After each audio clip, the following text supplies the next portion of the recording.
My friends, welcome to another episode of the Nuclear Heatwave Wrestling Podcast, brought to you by Mafia Sports Report. I, as always, am Dr. Love, and of course, we got Sauce Bronson. What's happening? You know, I'm the light-skinned man with the ashy hands, baby. Let's go. Again, patent pending. We have many. I have a whole list here. I could go off of all of it. But you know what? We've actually made it. All the months build up, and we are here. We are here for the final roads to WrestleMania. And Hey, I know it's crazy, right? But think about it. And when we also do have, obviously WrestleMania is this weekend, but we also do have the opening show pay-per-view for Ring of Honor, the SuperCard of Honor, which we actually are going to preview as well. So we're going to do the preview for SuperCard first, mainly because one, it's a smaller show, so we can get the and you know there's going to be some good wrestling on there as well. So basically, yeah. So with the show, we do have some heavy hitters here, and I do like that all the belts are on the line, including some that aren't even here. So let's kind of going down the list here. I think what I want to start off with is the one that most people are really interested in, and it's the ladder match. So it's the Reach for the Sky ladder match for the now vacant, tag team championship. So, obviously it's going to be a lot of it's going to be some motions around this, obviously with with Jay Briscoe passing away, and it's going to be the people in this match. You already know. It's going to be a banger. It's going to be a banger. You got Lucha Brothers. You got the Kingdom. I mean, Taven and Mike Bennett. You got Aussie Open. You got La Faction and Gobernable, with Roosh and Dralistico, who I know, it's, man, heavy hitter. Now, again, I'm assuming it's just like a ladder match. I can't remember if that's exactly just their way of just doing a ladder match for the new belts. I'm assuming. Who knows with Tony? Who knows with Tony Khan? It starts with a ladder match, and then it turns into like a 4 stages of hell from what's that movie, Ready to Rumble? Yeah. All of a sudden, David Arquette is out there refereeing. Who knows? Yeah. Oh my gosh. So you have that going, and basically, it's going to be good. But before we kind of go into that, we do got a couple chats here. Give me 1 second. There we go. All right, we got Papa Mafia. Oh, yep. Yeah. Yeah, of course. Again, any yes? Well, yeah, you're back. Yeah. Then we got, looks like D-Town guy. We got what's up? What's good, fellas? Hey, it's all good here, man. Just talking wrestling. Going to preview in both Ring of Honor and WrestleMania. And then we got Dennis. Reach for the Sky. Yep. And that's what we're talking about now with that reach for the sky ladder match. So, so basically, I don't know. In this match, I couldn't tell you who's going to win this match, but it's going to be, it'll probably, you know what? It'll probably open the show. I almost believe it's going to open the show, but they're going to give a real hot action to start this show.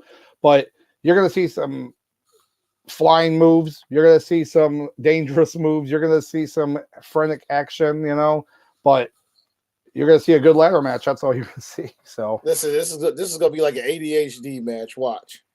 Yep. It's just exactly. Like from the moment the bell starts to when it stops, you might get maybe one cooldown moment that might last like maybe 2 minutes. But once the bell starts, start to finish, it's just going to be like just ADD as hell. Right. And I'm here for it. Oh yeah, for sure. You know, and I'll tell you right now, and we have another chat here from CBM. At least it's not a reverse ladder match, which unfortunately I've seen, and it's ridiculous. It's exactly what you think, Sauce. You have to go up the ladder and hook onto the because guess what? That's what the King of the Mountain basically was. The King of the Mountain match in Impact Wrestling, among many other things. But yes, gosh, don't give him any ideas. No ideas. Don't do it. I know you watching the show, Papa Khan. Just relax. But you know, Top Flight has been working their butt off on Dynamite and Rampage, and then Lucha Brothers. They were hot for so long, and then obviously they kind of cooled down there for a bit. But again, this really just depends on Ring of Honor and how separated they really are going to keep them. You know what I'm saying? Like, are these guys going to be going to AEW, working there just as much, or they're mostly here and then they go there? I don't know. So the question, Doc, is I put it Top Flight, but I might be assuming, but I don't know if that's going to be a pick or what we doing here. So I'm going to say, in my pick specifically, Kingdom. You know what's kind of funny about the Kingdom? With Taven and Mike Bennett, I think that they could win. I think, but I'm wondering if they're really going to push for Roosh and Dralistico to win. I'm going to go with the Kingdom. I'm actually going to go with the Kingdom for my pick for them on this match, but it should still be a really good match regardless. Oops. Can't spell Kingdom tonight. And remember, chat. If I misspell something, don't be shy about it, because I will. I'm letting you know right now, I will forget. I will screw something up. I'm going with Top Flight. All right. See, and again, not just the city, but but Top Flight security of the world, Craig. I got another chat here from Dennis.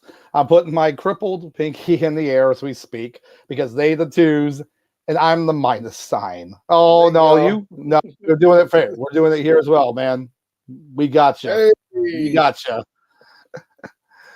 But so yeah, I think it's going to be a good match. Lucha Brothers, it would be good to see if they would win. But to me, it basically makes whoever is going to be signed in wrestling majorly there, as opposed to Dynamite. I can see Top Flight staying doing more Dynamite Rampage. I can see Lucha Brothers doing it, but I don't see the Kingdom doing as much. So that's why I want to go with the Kingdom on that. But again, should be pretty good. And I really want to know if they're going to introduce new tag team belts or just utilize one of their other belts that because they already have like several different versions of them. Yeah. I think they should personally have new belts. So I really hope that that's what happens. So, but so kind of moving on from that match, we do have the Embassy, the 6-man tag team championship, which again is so funny in a company with not that many people in it, you know what I mean? Right. But so you have the Embassy, which is Brian Cage, Khan, and Toa Leona, and they're facing AR Fox, Blake Christian, and Metallic. So it's I mean, look, it's Brian Cage. He could destroy anybody, right? He'll destroy anybody in this way. But the funny part is not necessarily this match. It's the funny part of what he's been saying on social media. I don't know if you saw any of this. You see any of this, Sauce, about him? Yeah. Are we talking about the toy moment, the action figure moment? No, I'm talking about what he was talking about WrestleMania moment. So he brought up, he said, hey, Lashley, we can make this work. I'm undefeated against you in Impact Wrestling. I'm going to be in town, so let's make this work. Basically paraphrasing that, and I just thought it was kind of funny. It's like Brian Cage says stuff like that, and it's cool.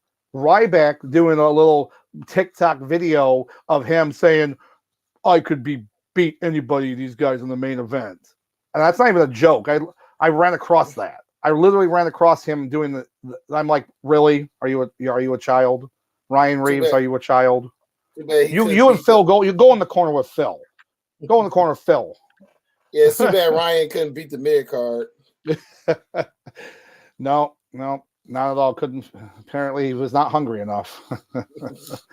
But so, with this match, to me, it's kind of like meh. This is my meh match of this show. Yeah, I mean, I like Brian Cage, and I like AR Fox, but again, these guys like AR Fox. He made a big deal about signing with AEW, like to be there. So, to me, Brian Cage and them are going to keep these belts. I don't see anybody beating them. I don't see anybody. The only person I would have loved, when Dalton Castle and them were champions, that was cool. But and the boys, but I knew that wasn't going to last. So, right. But yeah, to me, it's got to be Brian Cage. Okay. Yeah. Well, damn it, give me AR Fox. Let's go. Oh, all right. I like it. Show my man some love. Okay. All right. See, there we go. See, I like it. Like we have a little tit for tat. And there's not much else for me to kind of go into this match because people already know, in a sense, what Brian Cage can do. Right. And he's gonna show some people that he deserves to be put in a TNT picture or a secondary picture, world title. I mean, I don't know. We'll wait and see on that. But moving on with this show, now you have a match which this is going to be probably a show stealer. Could be. A couple of them could be. And it's Samoa Joe versus Mark Briscoe for the television championship. Yeah, now this is going to be this is going to be, you're not going to see, people complain about the flippy wrestlers and the big choreographed moves. You're not going to see that here. You're not going to see that at all. You're going to see hard hitting. You're going to see a hard hitting match. You're going to see some stiff shots here and there. It's going to be something else. And it does look like we do have a couple more chats. And of course, so we got Dennis. There we go. Yeah. Yep. Thank you. And we do have one more here we do have Avery. And yeah. So of course, we always like the yeah. So thank you very much. But I don't know. What are your thoughts on the Samoa Joe match, Sauce?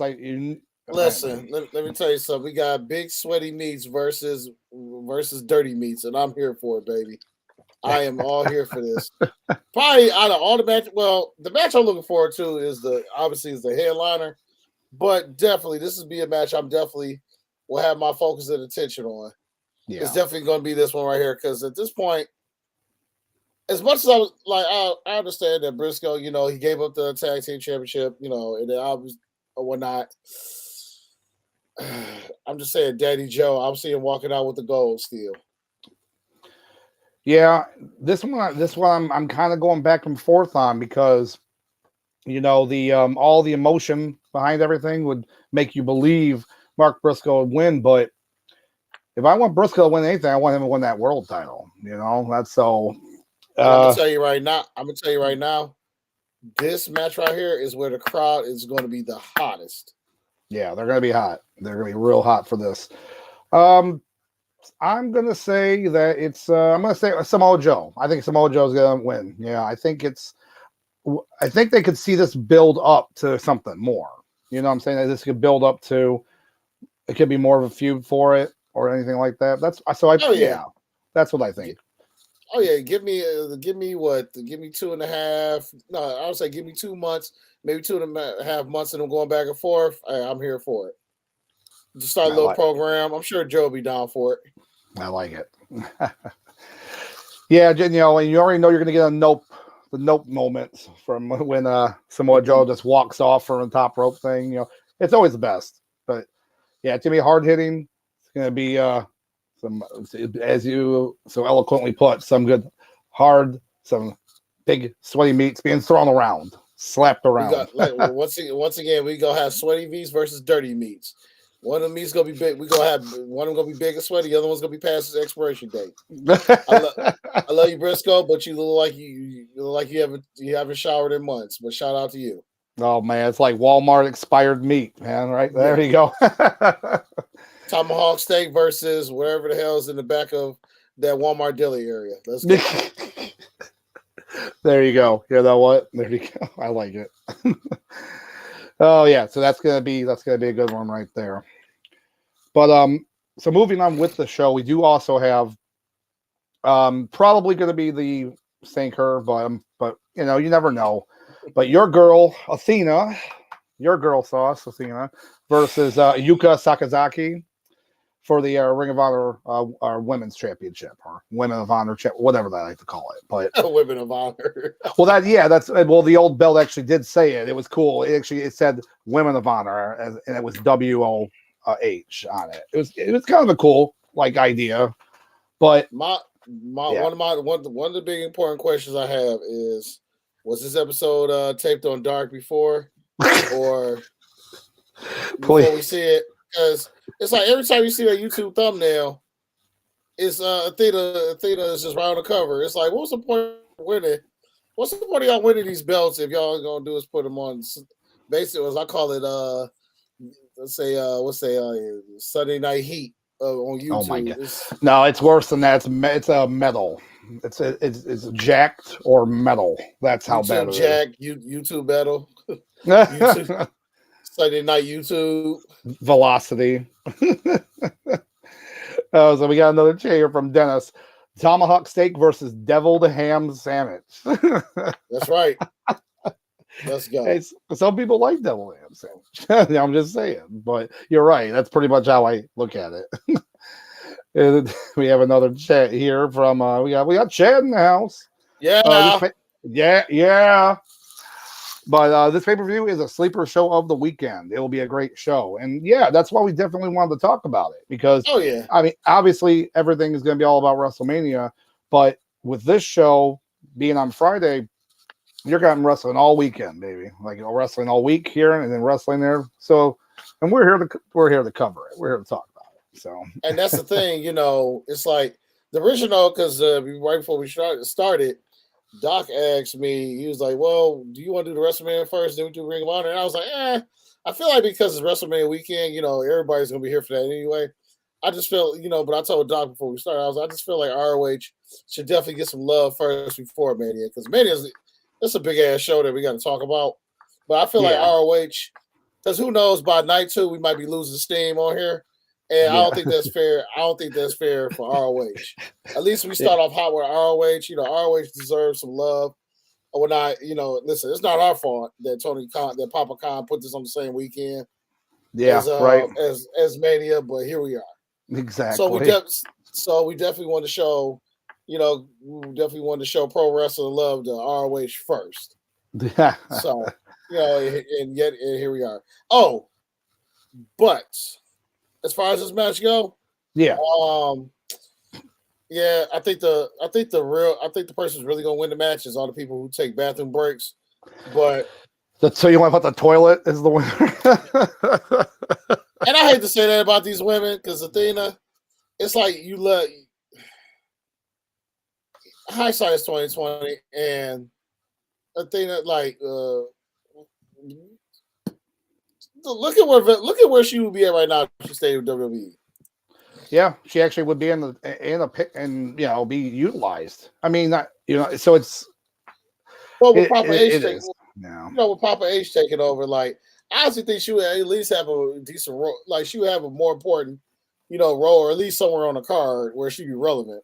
Like I Right. said, the only time we find her now is on YouTube. That's also the same place where I found all my other YouTubers. Wolf Den, um, let's see, let's say Full Size Run, Jeremy Johns, Yep. and so on and so forth, Maximilian Dude. Yeah, when I go to YouTube, I'm looking for those guys. I shouldn't be having to look at live pro wrestling. You I know, understand that. Yeah. Yeah. Especially when they debuted and to be so hot, and now yeah, you're relegated to this. So I get it. Yeah. So to me, Athena retains the title. It's nice that they with Sakazaki.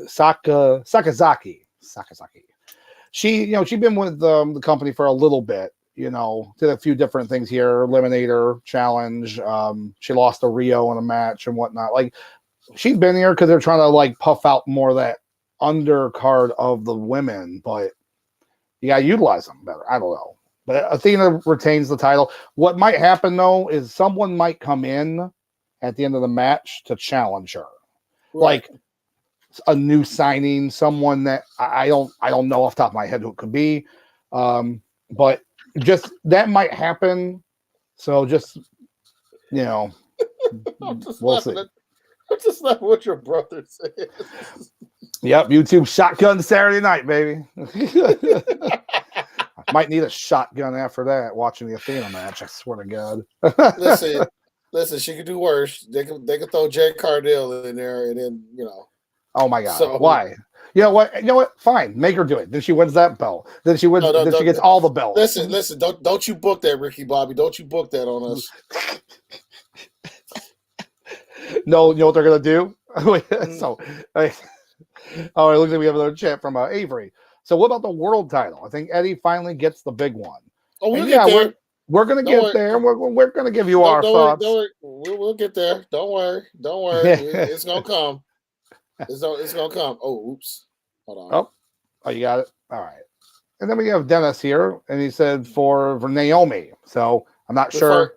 Well, I'm pretty sure as far as referring to like, she did recently announce, I think late last week, that she's now officially, I guess, a free agent. Like she's no longer with WWE.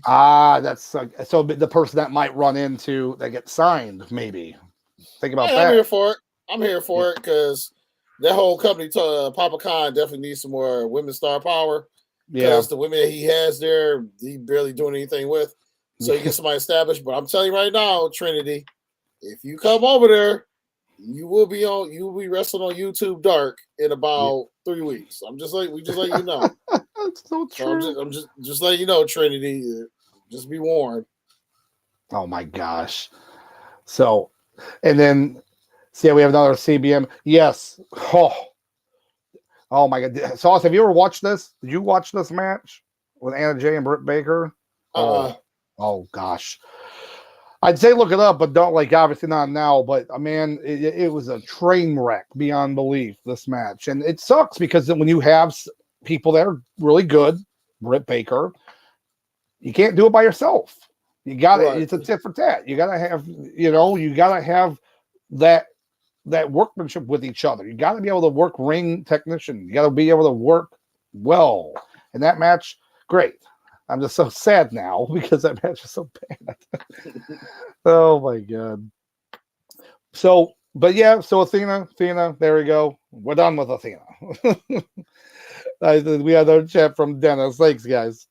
I think she goes to Ring of Honor, helps build like Sasha Banks helping New Japan. And that's entirely possible. It really depends on, to me, scheduling wise, obviously with her husband in WWE, I don't know, the money, the work, how much she would have to work. But yeah, it would be a big surprise. It would be a big signing. And it would actually be a big Ring of Honor. So, and here's the most important thing to remember: Trinity can wrestle.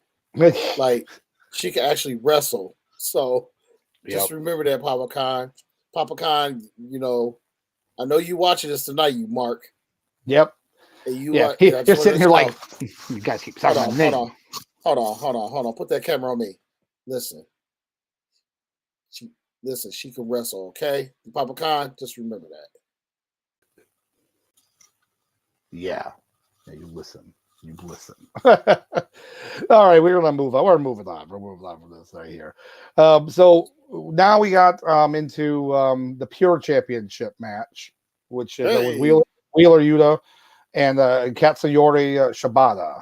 And you know, I'm all about this. I mean, I back in the day when they first brought out the Pure Championship, you know, Daniel Bryan, you know, champion, and like it was great. It was a different rule setting, and people love rules. And ironically, the only time AEW explains rules, I mean, I know this is Ring of Honor, but yeah, whatever. They're going with AEW. They explain rules is for the Pure Wrestling match. They never explain for any other matches. But that's for another time. You hear that, Papa? You hear that, Papa Mafia? They explain rules on this show. Yeah, exactly. So with the Pure match type, you know, obviously no closed fist. You get one, and if you hit him again, you're disqualified. 20 count, 3 rope breaks, and then no more. That's the one that's utilized the most. You know, right. You lose your rope breaks, and then can't use the rope. You can use, you know. So that's my favorite part, honestly, when it comes to Pure Wrestling. And obviously, you know, it's going to be a good match. You know, the way that they've pushed that belt, you know, they need to continue pushing it with really good, strong matches. But they just have to make sure it doesn't get overshadowed. You know, sometimes, like Wheeler Yuta, good champion. Garcia was champion before that, I believe, because they had their little feud. They fought or whatever. And he was a good champion, you know. I'm just trying to think, like, who else could be popped into that division to fight.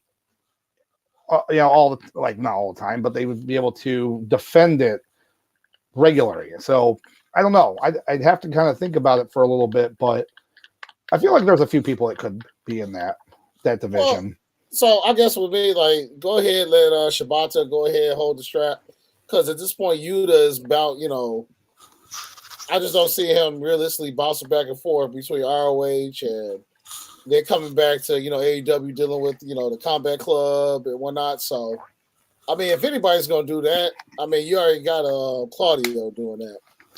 Yeah. So, because he you know, he's the face of that company. So, I'd have to agree with you on that. So, I do believe Shibata's going to take that strap off of him. So, it's not something that he has to worry about. Like you said, going back to AEW, going back here, doing that. I think it makes the most sense. So, I think Shibata, you know. Okay. Takes that ciabatta sandwich. I'll take that ciabatta sandwich. But yeah, see, there we go. And then moving on, we do have this match just getting added this past week, and most likely because of his match he had with Kenny Omega last week.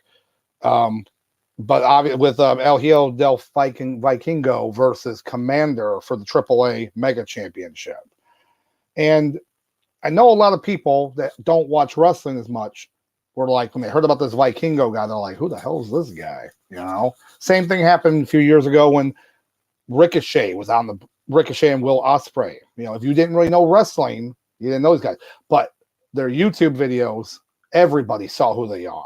And then they blew up with the non-hardcore fans or whatever. Vikingo has been doing his stuff for so long, you know, and he's an interesting guy. Small guy.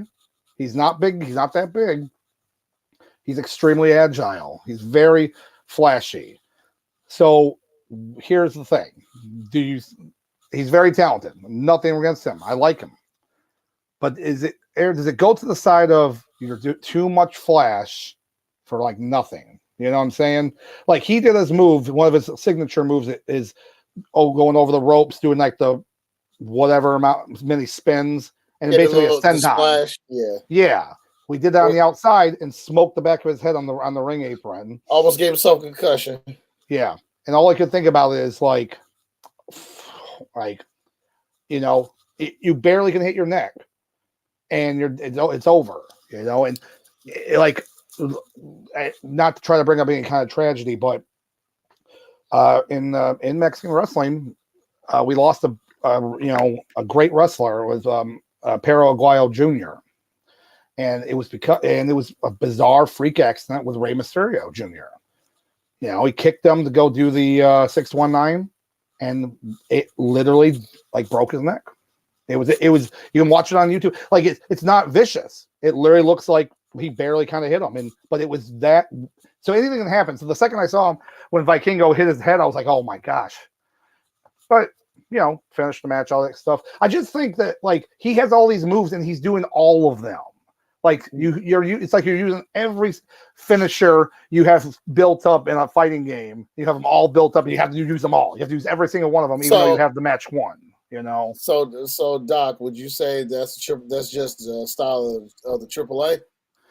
Not all of AAA. I mean, AAA, because when you think of like that Lucha Libre style, that doesn't necessarily mean all high flying, 150% octane the whole time. I think he is, and then for sure, but just not the entire AAA thing. Okay, because that's the way I was thinking about it. Like maybe it's just a thing where they just go through their whole category of all their spots, like basically like John Cena did every night or whatever, go through the whole catalog of moves before you finish the match. And I was like, maybe they might be the AAA style. I don't know. Yeah, and that's it's hard to say honestly, but that was how I kind of looked at it. So, and we have another chat here from Dennis. He hit the crown of his head because he was partially knocked out. Yeah, I mean it was a rough looking spot when they showed it on the side view of it. So, just he's going to keep doing it. So it's not like it's going to stop him from doing it anymore. But I will say, he's very entertaining. Because I wasn't really familiar with him at all until just about a month ago before he did his match with Omega.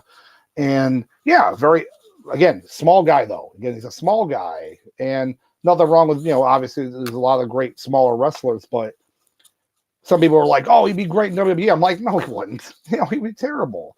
Like they wouldn't book him properly. Are you kidding me? Come on. They would take away probably half his moves.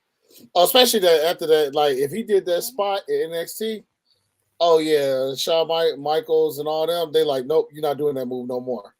Yeah, exactly. And then we do have another chat here from CBM. AAA has had a wonderful heavyweight style matches with Tejano Jr., Alberto El Patron, Misias, and I've watched these matches too with my brother, with Tejano Jr., big guy when he was AAA champion. And of course, we all know Alberto Del Rio, Alberto El Patron. And they got a big heavyweight division. So it's just, I think it's, you got to look at what people want to see, what they're entertained by. And Vikingo brings that. He does. He brings that. But it'll be interesting to see how this crowd's going to react to him there. That's going to be my interesting. Well, I think obviously, I'll be honest with you. I think it's going to be it's going to be a great, because you got to remember, there's WWE fans and then there's pro wrestling fans. Yeah. So this is going to be a pro wrestling crowd.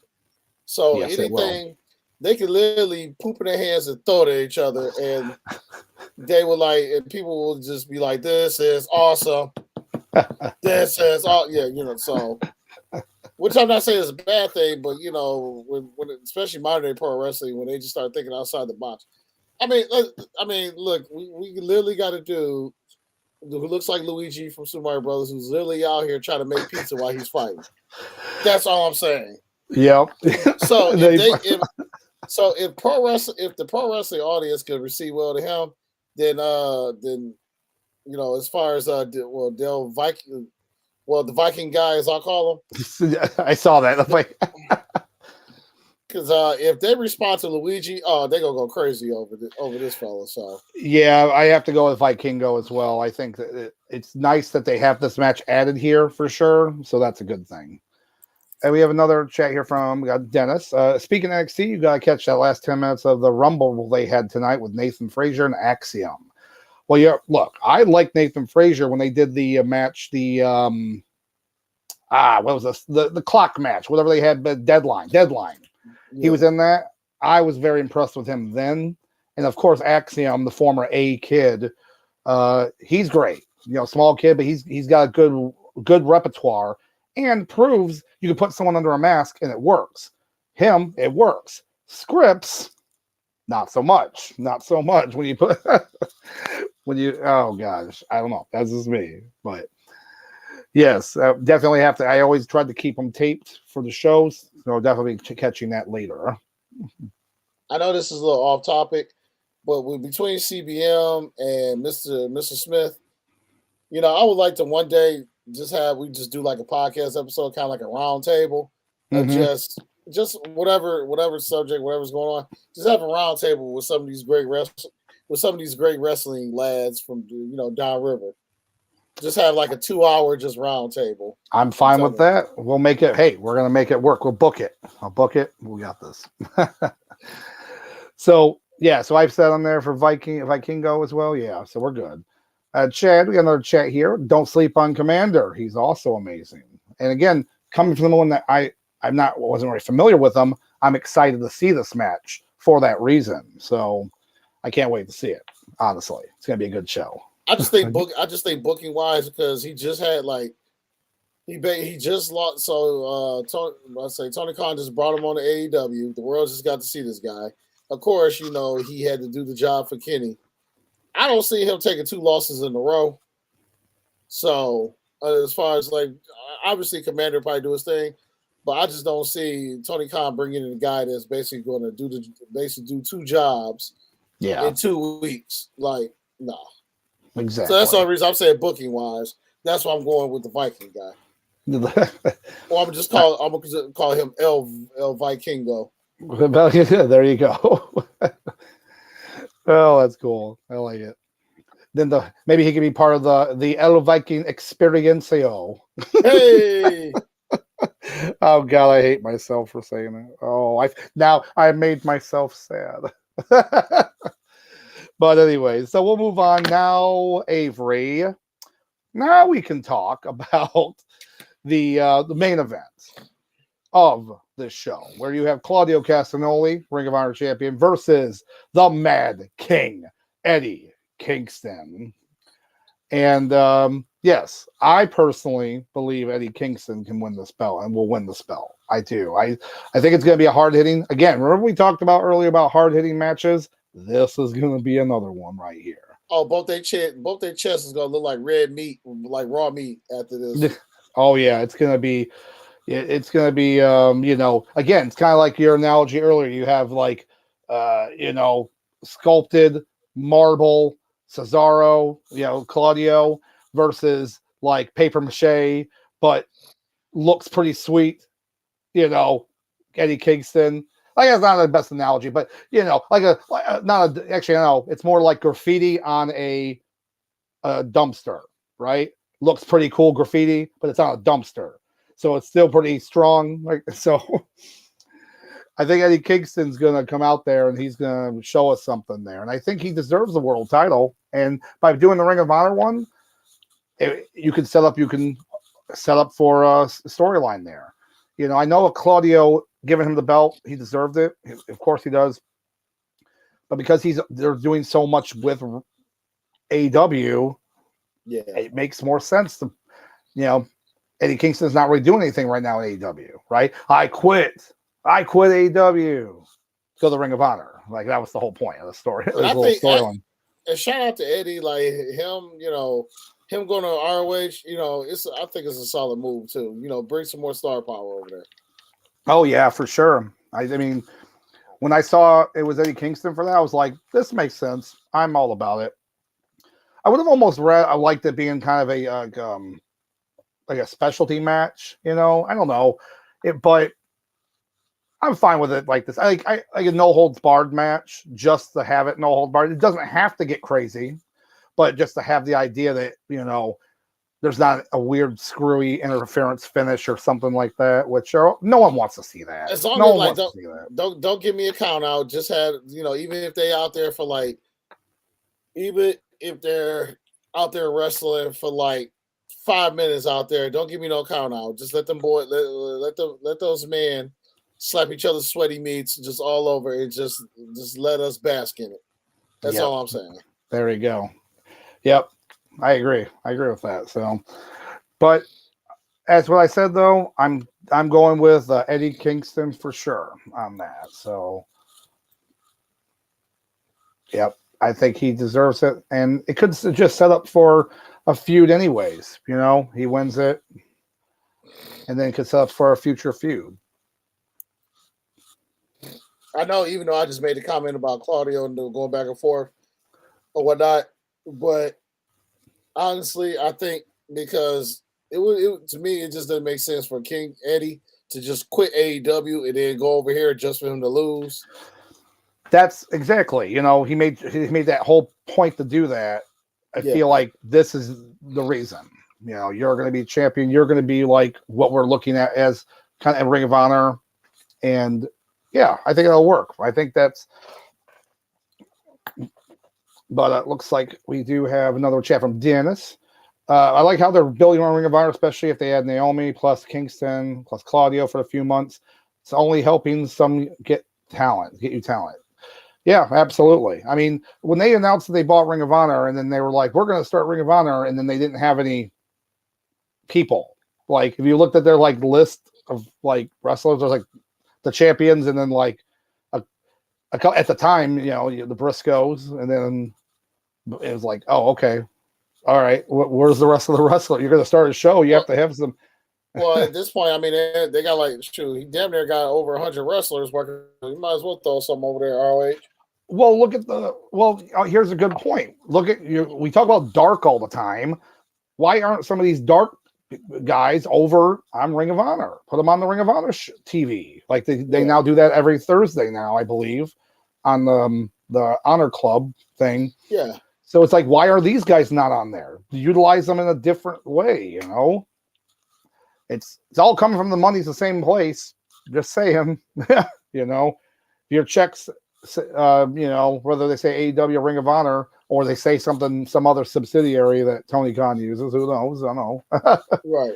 But that's what needs to happen, So we'll wait and see. We'll see what else that they're going to add to it. Excuse me. But I think, as Chad said earlier, it's definitely going to be a sleeper show. This is going to be a very entertaining show. So from start to finish, I 100% agree. Yeah. We do have another chat here, just kind of piggybacking off of what he had said just before. Dennis, they're using some older wrestlers, not exactly ready to retire, to work with younger talent to help on the mic skills and learning the business better, which that's all. Yeah. That's honestly how it's always kind of been when it came to wrestling. It's supposed to be, at least. You're helping that new talent come and get better at their job. And the job of entertaining the millions and millions. But yeah, absolutely. Yeah, so this is definitely going to be a good show. It's going to be a really good show, and I am definitely here for it. Oh, yeah. That's my cue. But now we do have WrestleMania. Oh, good Lord. Yeah. Hey, don't worry. There's not. Some of them are very. We're gonna. I already know your match. Your match. You're gonna talk about for a while. Your TED Talk. Sauce pack. The sauce packet. Here we go. Hey. But so we have WrestleMania. We're finally here. All their built-up storylines. Some things that did not come to fruition, we assumed was going to happen. But I think overall, we have a pretty good show. We have a pretty good show here. Now, here's the interesting thing, Sauce. When I was looking up the confirmed matches for night one, now, as of literally today, the confirmed matches for night one are as follow. Austin Theory, John Cena, that's the first match. The Trish Stratus, Lita, Becky Lynch, Damage Control.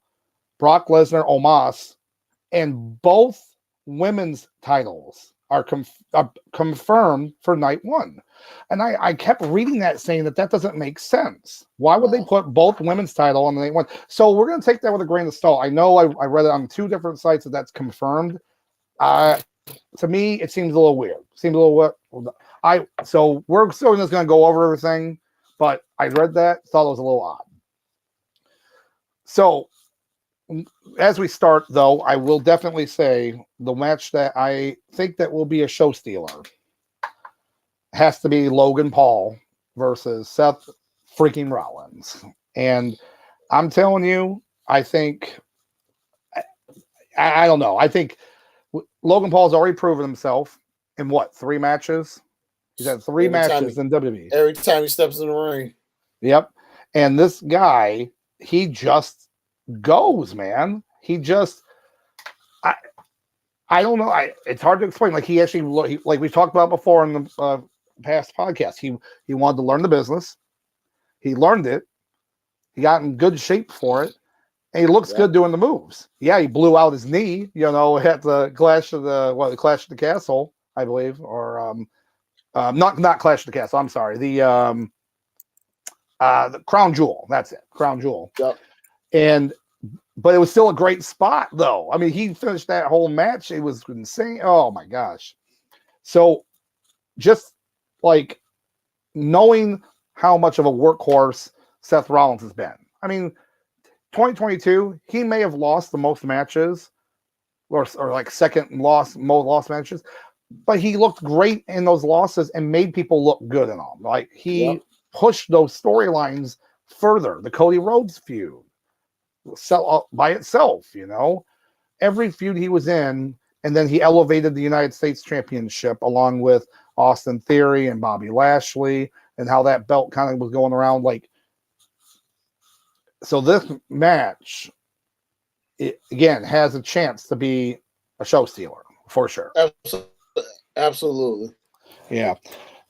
And honestly, if I had to give my prediction on it, I'd say this is where Seth Rollins gets the win. I say Seth Rollins, after all the work he's been doing, he gets that win on the biggest stage. So, but what are your thoughts, Sauce? I don't know, because so far Logan Paul, he lost against Roman. He had nice good spots at the Rumble. Yes. Yep. And he, as far as his back and forth with the Miz, do we get Rollins putting a YouTuber over? That's the $1 million question. I think that we have to ask ourselves. Yeah. And I am. Oh, it's kind of tough. Or is it tough? Because I'm going with Paul, baby. Oh, boy. Because he's a scumbag, and he's going to figure out how to get the W.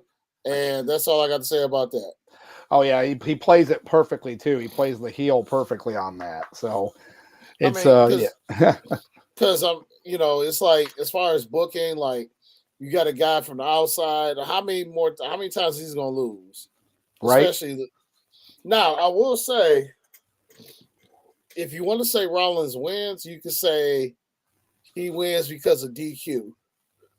Maybe Paul kick to the jewels might have like some type of brass knuckle. Hell, even Jake Paul might come out there, slip him something to like bring out and try to like hit him with. I'm just saying, like, if it's clean, I'm saying Paul.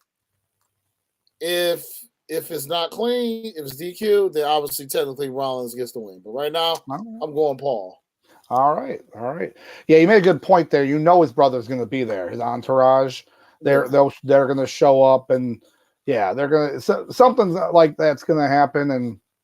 But I'm all for it. I'm definitely all for it, and I just think the popularity that he's brought to the social media aspect of it with wrestling, it's been phenomenal.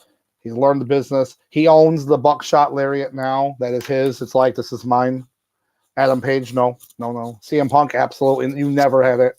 You barely could do it. It's so sad.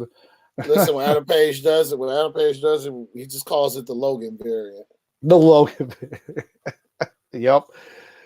So yeah, we're gonna see some good moves here. You know, I almost think I could see a sweet spot happen where Logan Paul goes for like a dive, but then like Seth Rollins does a curb stomp to him as he's diving off. You know, makes it look good, right? But he's not really hitting them. But you know, so you're gonna see some crazy spot. You mark my word, it's gonna be something for sure. But yeah, so moving on with that right here, we do have another match that was announced as the first match of WrestleMania Night 1. And that is John Cena versus Austin Theory for the United States Championship. So I think whether they are trying to get they're trying to get Cena to go home soon. I know he's like, I gotta get my flight to go home. I want to be the first match. I don't know. Who knows? But I think this was the one that kept going back and forth. Was he going to be in there for the championship? Was he, obviously he's been setting up this whole ruthless aggression type storyline and everything. And Cena being there, they probably definitely encouraged it. Like, hey, can you help, with this match? We got some money. Let's go. Obviously people are going to like it. There are going to be a lot of fans like, oh, Cena, that's cool. But there's only one outcome here that makes sense. Yeah, there's two, but only one that makes sense the most is that Austin Theory has to win. I mean, he has to win. He has to win clean too. He can't win like a screwy finish. Because if he lost, if they actually booked the door, Cena would win the U.S. title, and then the next night on Raw, he'd like drop the title. Right? He'd say, well, okay, I'm here, but I'm gonna, and then can be defended in some kind of match. No, I mean that would derail anything that they've done with Austin Theory as of date. So, oh yeah, or Austin Theory could pull the scumbag move, do the roll up, do the greatest move of all pro wrestling, which is the roll up, and hold those hold Daddy's jorts long enough for the 3 count. Still, and here we are. Yeah. Okay. Also, not only does Theory get the win, but it makes him like an even bigger scumbag than what his character already is. Okay. All right. See, yeah, I could see that. I could see that happening as well. So, to me, it still has to be Austin Theory winning. Winning, but the way you said makes sense. Whether it's a clean win or that kind of like roll up heelish win. Because remember, Cena's probably still getting, he's still going to hit him on the AA. And he's gonna hit him. He's gonna do his STFU. He's gonna do these moves. All that. He's gonna do all the moves. And what's kind of funny is I've been watching WrestleManias, the past WrestleManias, for the past couple weeks, and on one of the shows, I cannot remember which one it was, he did a Hurricanrana. Well, actually, it was more like a Frankensteiner, I guess, because he didn't really do the spinning with it to someone. And I'm like, what? Where the hell did that come from? Like, it just caught me off guard. Yeah, he does that like once every 2 years. Yeah, it caught me off guard so much. I'm like, you're not going to see that from him come Saturday. I'll tell you that for sure. No. No, you're gonna see a back and forth match, crowd cheering, booing, back and forth. Good, nice to see Cena there, but he's there, and then he'll be leaving probably after that match. So, or he'll probably stay, but he won't be to the second night even to watch. Yeah, I can see him like. I mean, no matter what, he's just gonna be backstage in Gorilla, talking to everybody, people giving out words of wisdom, whatever. Yeah, or whatnot. I can see, because he's such a company guy as far as loving WWE. I can see him being, I can see him sticking around. Hell, he might stay both nights. He might. You're right. Yeah. So that's a good point. There. But yeah, Austin Theory, he's winning this. He's keeping that U.S. title. So because hey, I'm still here. Oh, you're still here? All right, thank you. Just making sure. But he'll keep that title. He comes on Raw, and then someone debuts on Raw to come after him that's got ruthless aggression. Someone in NXT right now? Braun Breaker. That's who I think. Could you imagine that? Because that would be pretty cool. Oh, 100%. Yeah. And then it looks like we have another chat here from Dennis. It's he's built like a pear, and that ain't a move for Sita. Probably talking about the Hurricane. Yeah, I know, right? It did look very awkward when he did it, but hey, new move. There you go. But so moving on, we do have just kind of without the list here, we do have the women's 6-woman match with Trish Stratus, Lita, and Becky Lynch versus Damage Control, Bayley, Dakota Kai, and Io Sky. It is what it is about this. I already gave you my hot take last week. My hot take that people might not like, but I always thought Lita was very overrated. I always thought it was very overrated. I get it now. It's kind of like they're both here. This is the best that Becky can get right now. This is the best. I mean, it's like, well, she's with 2 legends. Yeah, in a 6-woman match, that means nothing. Bayley, ever since she's came back, yeah, the group has gotten better, but she's been buried. I mean, Io Sky and Dakota Kai have been women's champion 3 times? 2 times at least. And you've been buried every single chance for the women's title. So, and it sucks because she's such a good heel, and then Becky comes back and then she's kind of relegated. This is what she's relegated to. Right. I don't know. I think though, with this match, you're going to get, again, the nostalgia factor, which happens a lot whenever someone's in a match like this. You're going to see the hot tag with Lita coming in and doing her hair whipping around while knocking them down over clothesline. She's going to attempt a moonsault at one point, whether she hits it or not. Trish is going to do the Matrish, the move. Jesus. She'll definitely get a chick kick in there. I'm talking to you, Raul. She's going to get a chick kick in there for sure. But I think, and I said this just out of left field, that Trish Stratus turns on him. That Trish Stratus turns on her team. And Damage Control actually takes the win on this. Not the nostalgia factor, which most times you would think they would win if nothing's on the line. Because those tag belts aren't on the line, obviously. But I think you're going to get, maybe a 7-minute match out of this. Okay. Probably. Maybe 8. Maybe 8.5, actually. Maybe 8.5 because they all have to kind of get their moves in. Anytime you have a match like that where you have so many people, everyone's got to get their moves in or try to. So, honestly, I think, that's what I would think, honestly. And I'm not gonna lie, I just saw it said Team BLT, and I'm like, man, I want a sandwich right now. Because I was initials each one, because I was just gonna name it LBT. I was like, wait a minute. Well, no, you can do it because you said Becky. How funny. Yeah, that's why I looked or whatever. Now I want a sandwich. I'll be honest with you. This is gonna be a bathroom break match for me. I can live. I stopped caring. I literally stopped caring about as far as Damage Control, all of them. I stopped caring about them at the War Games. I was just like, at this point, just break them up somehow, some way. We still haven't gotten it.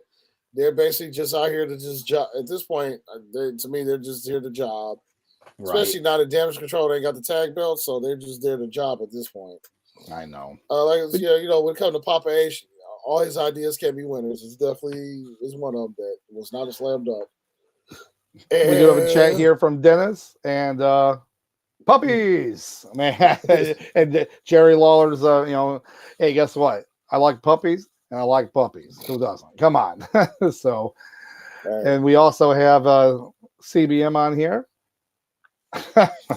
We need a game S.A. Rios to bring the best out of Lita. I don't. Jesus Christ. He's not wrong. Oh my gosh.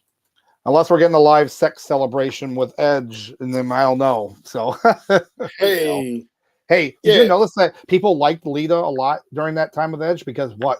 She didn't wrestle. Just saying. Just saying, guys. That's why you liked her the most.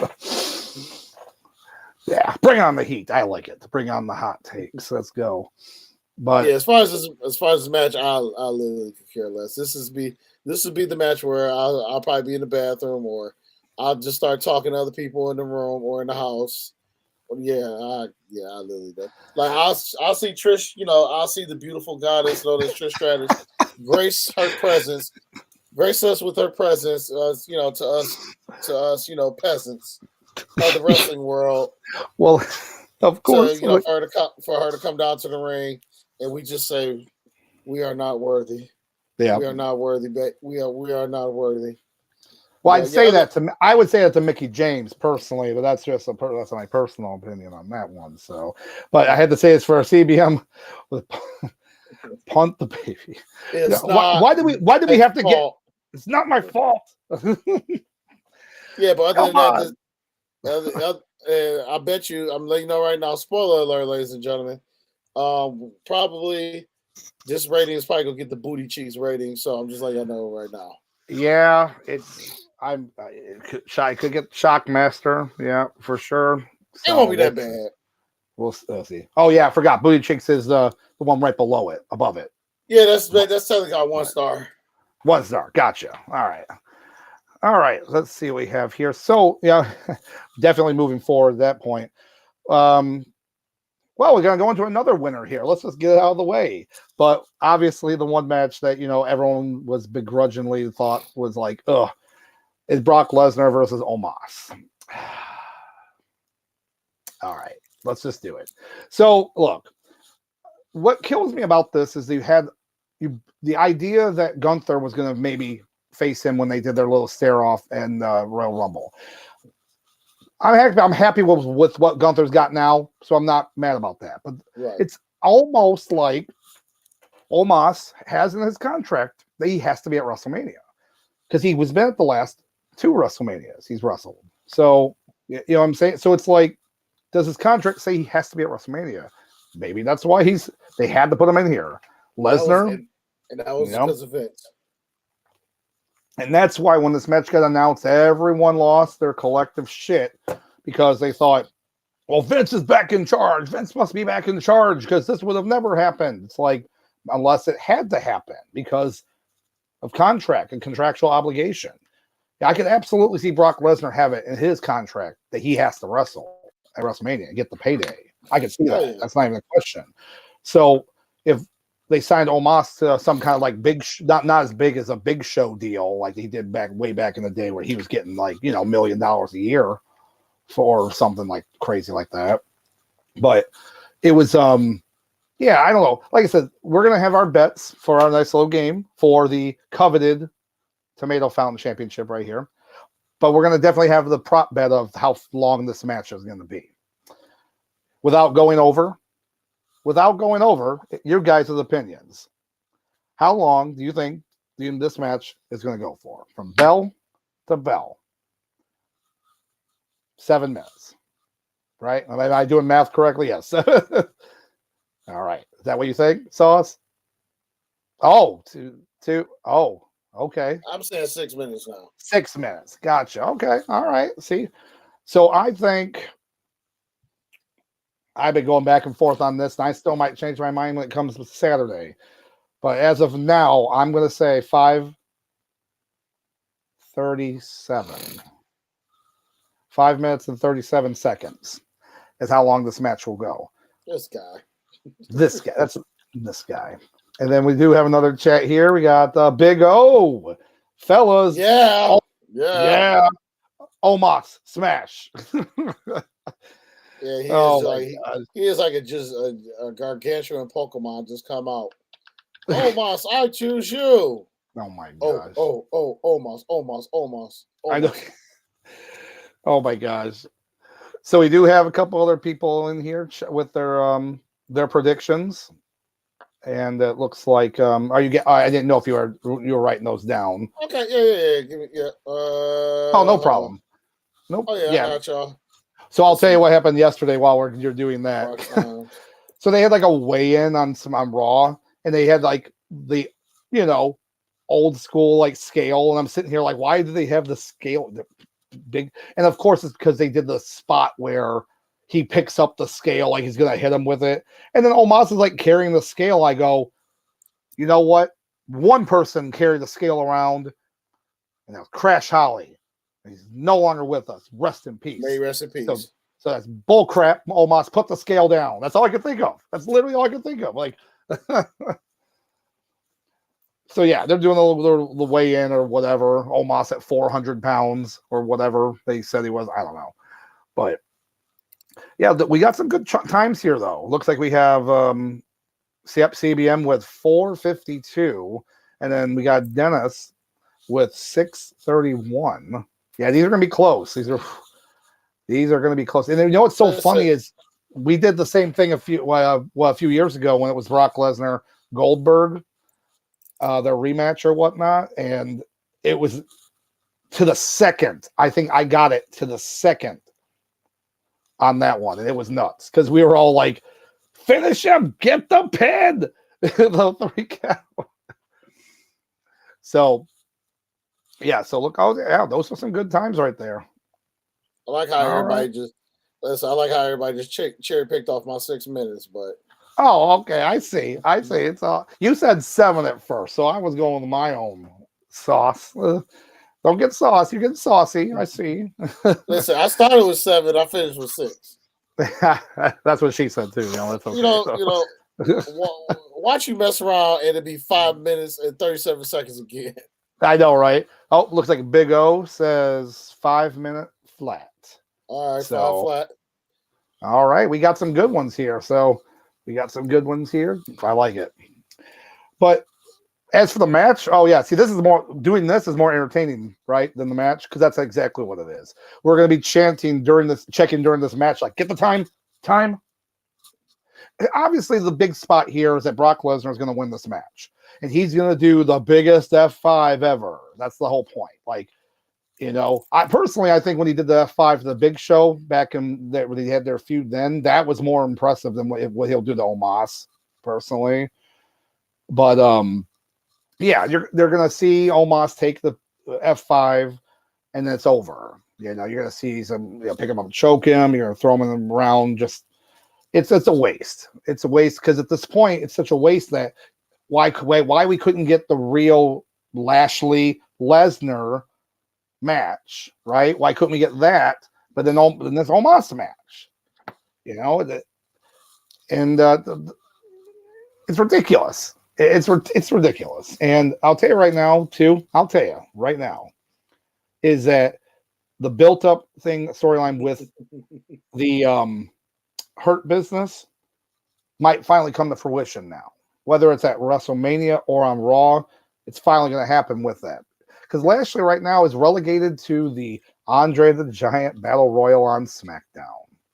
They showed the graphic on it yesterday on Raw. I said, oh my gosh, really?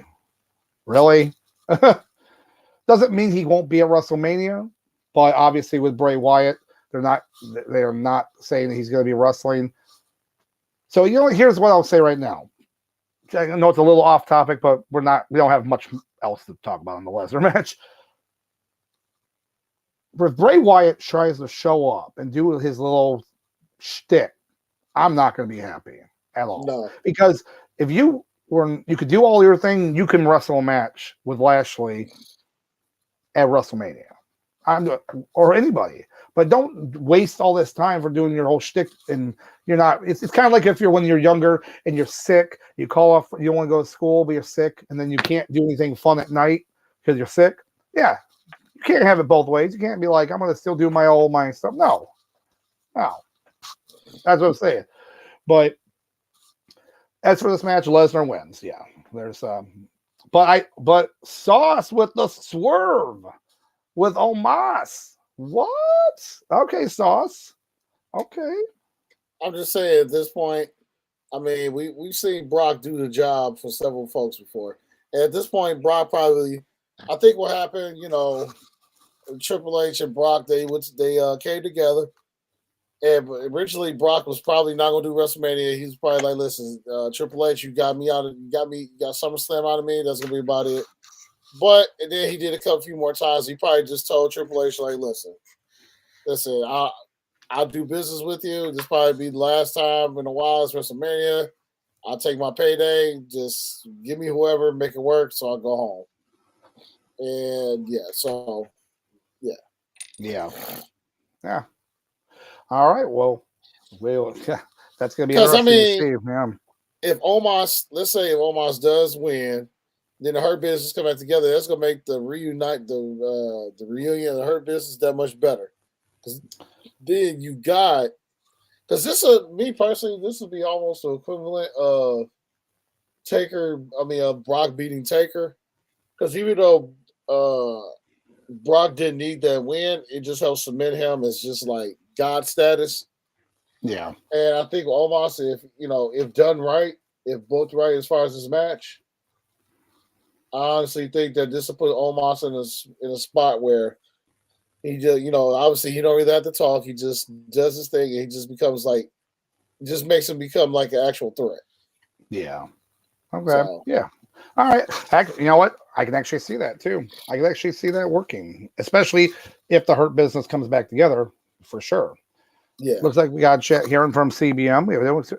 I'm getting sick of Bray Wyatt and his analog horror garbage. I mean, who in the WWE universe even knows what that is? No wonder why he's getting less and less over each year. I mean, you're not wrong. Obviously him coming back was it was a huge thing for him coming back. They did a really good job of the whole build up for him with the whole, Firefly thing and then the White Rabbit thing, whatever it was. And then he came back and then he didn't wrestle, right?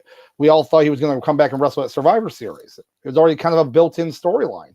No, you made us wait till Royal Rumble. And then you had this, here's the thing. I don't hate the black light match, the black pitch black match, because I thought that was kind of cool. I could just, like I said, Naomi and Jeff Hardy are like, this is not fair. I glowed first. And now they get this match. But the match was lackluster. If it wasn't for LA Knight, help doing a great job of the storylines and the promos. And then after that was like nothing. You're just gonna. So if you're ready to work and wrestle. If you're not, then don't waste the time. Don't get fans' hopes up like you've done.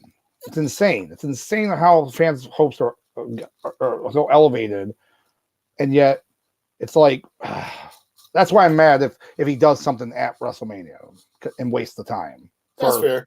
That's up, but he'll still sell merch though, because he'll definitely sell some merch. I have some. I have a couple of his old shirts from back in the day, and they were cool, because when he actually wrestled.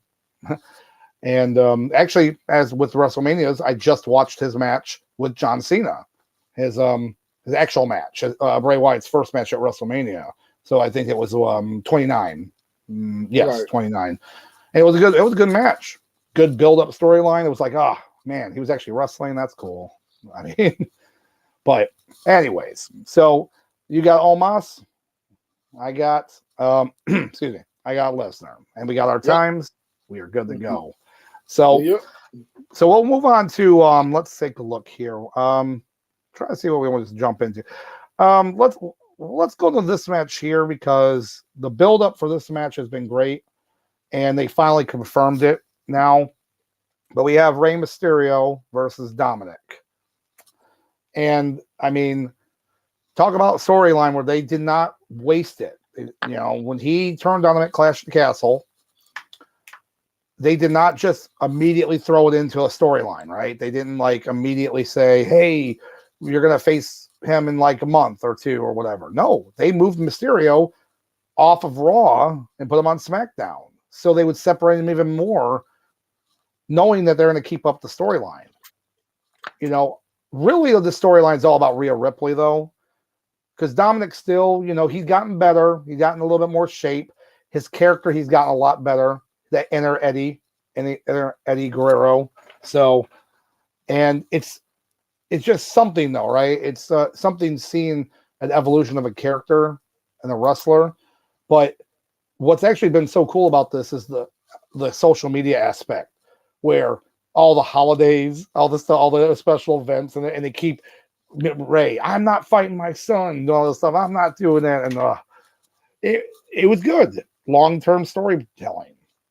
It wasn't until he finally yelled at his mom, and that was it. It was like, oh, game over. Yep. Don't yell at your mom. So, I mean, I can already see you put your down there too. I'm gonna have to agree as well, but I think it's gonna be one of those things where it's not like remember watching Ric Flair and Shawn Michaels. I don't want to. Yep. I didn't want to. It's gonna be something like that. You're gonna see Rey Mysterio not wanting to do it, hit him and beat him, but he's going to.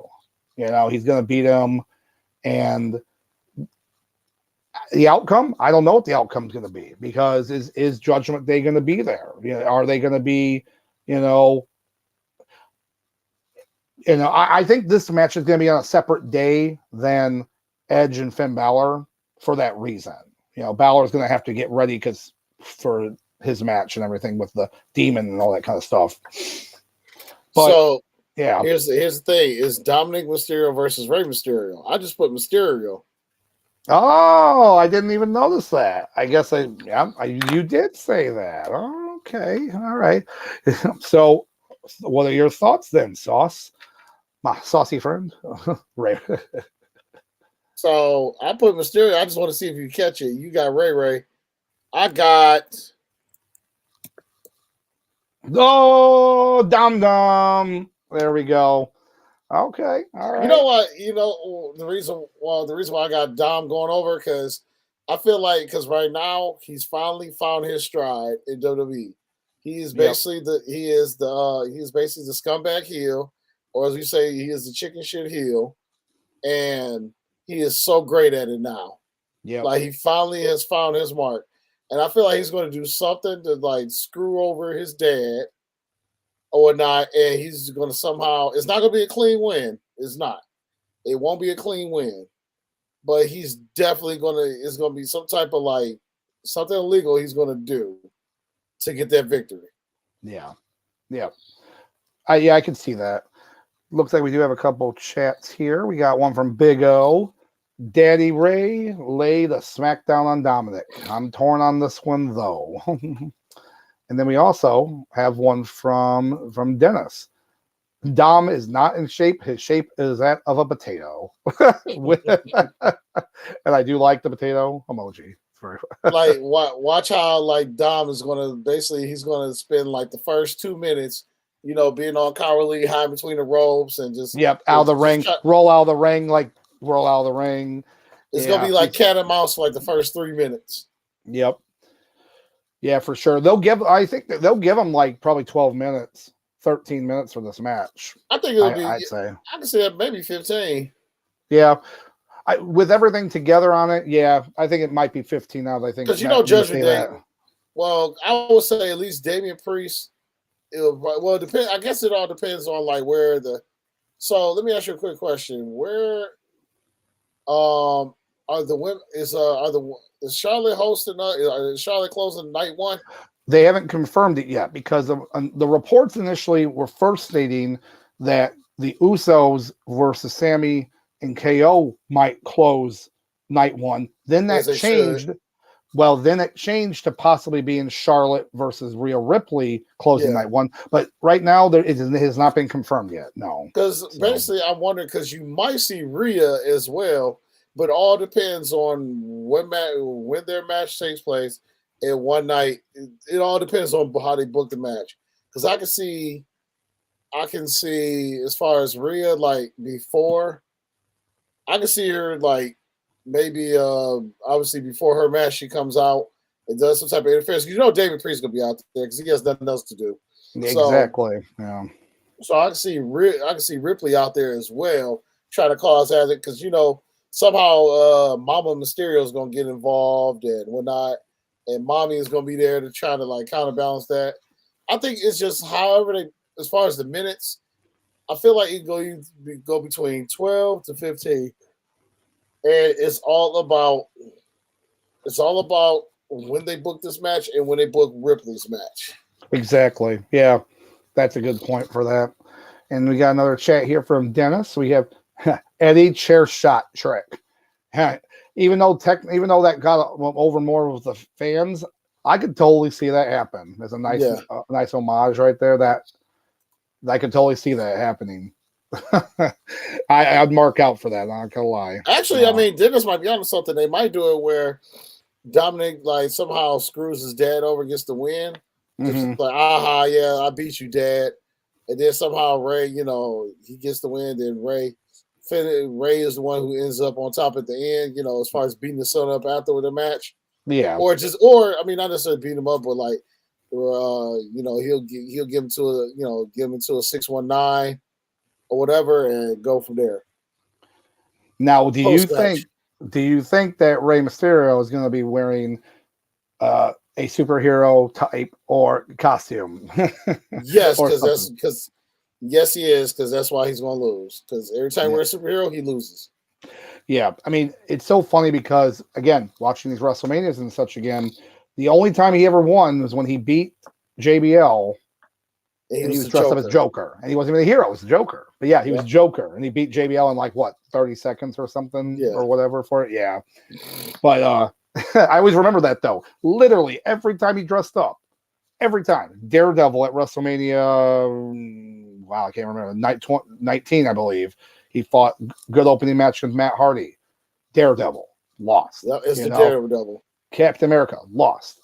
Silver Surfer, which was literally him just painted with silver and silver pants, lost. So I always just laugh about that because it's kind of funny. But so I think it's going to be just for the story alone. It's going to be kind of cool to see what happens with that. So moving forward, we do have again, kind of get these out of the way. Not necessarily because they're going to be bad, but they're here so people can get a paycheck. But we have the first, which was the men's showcase tag team match.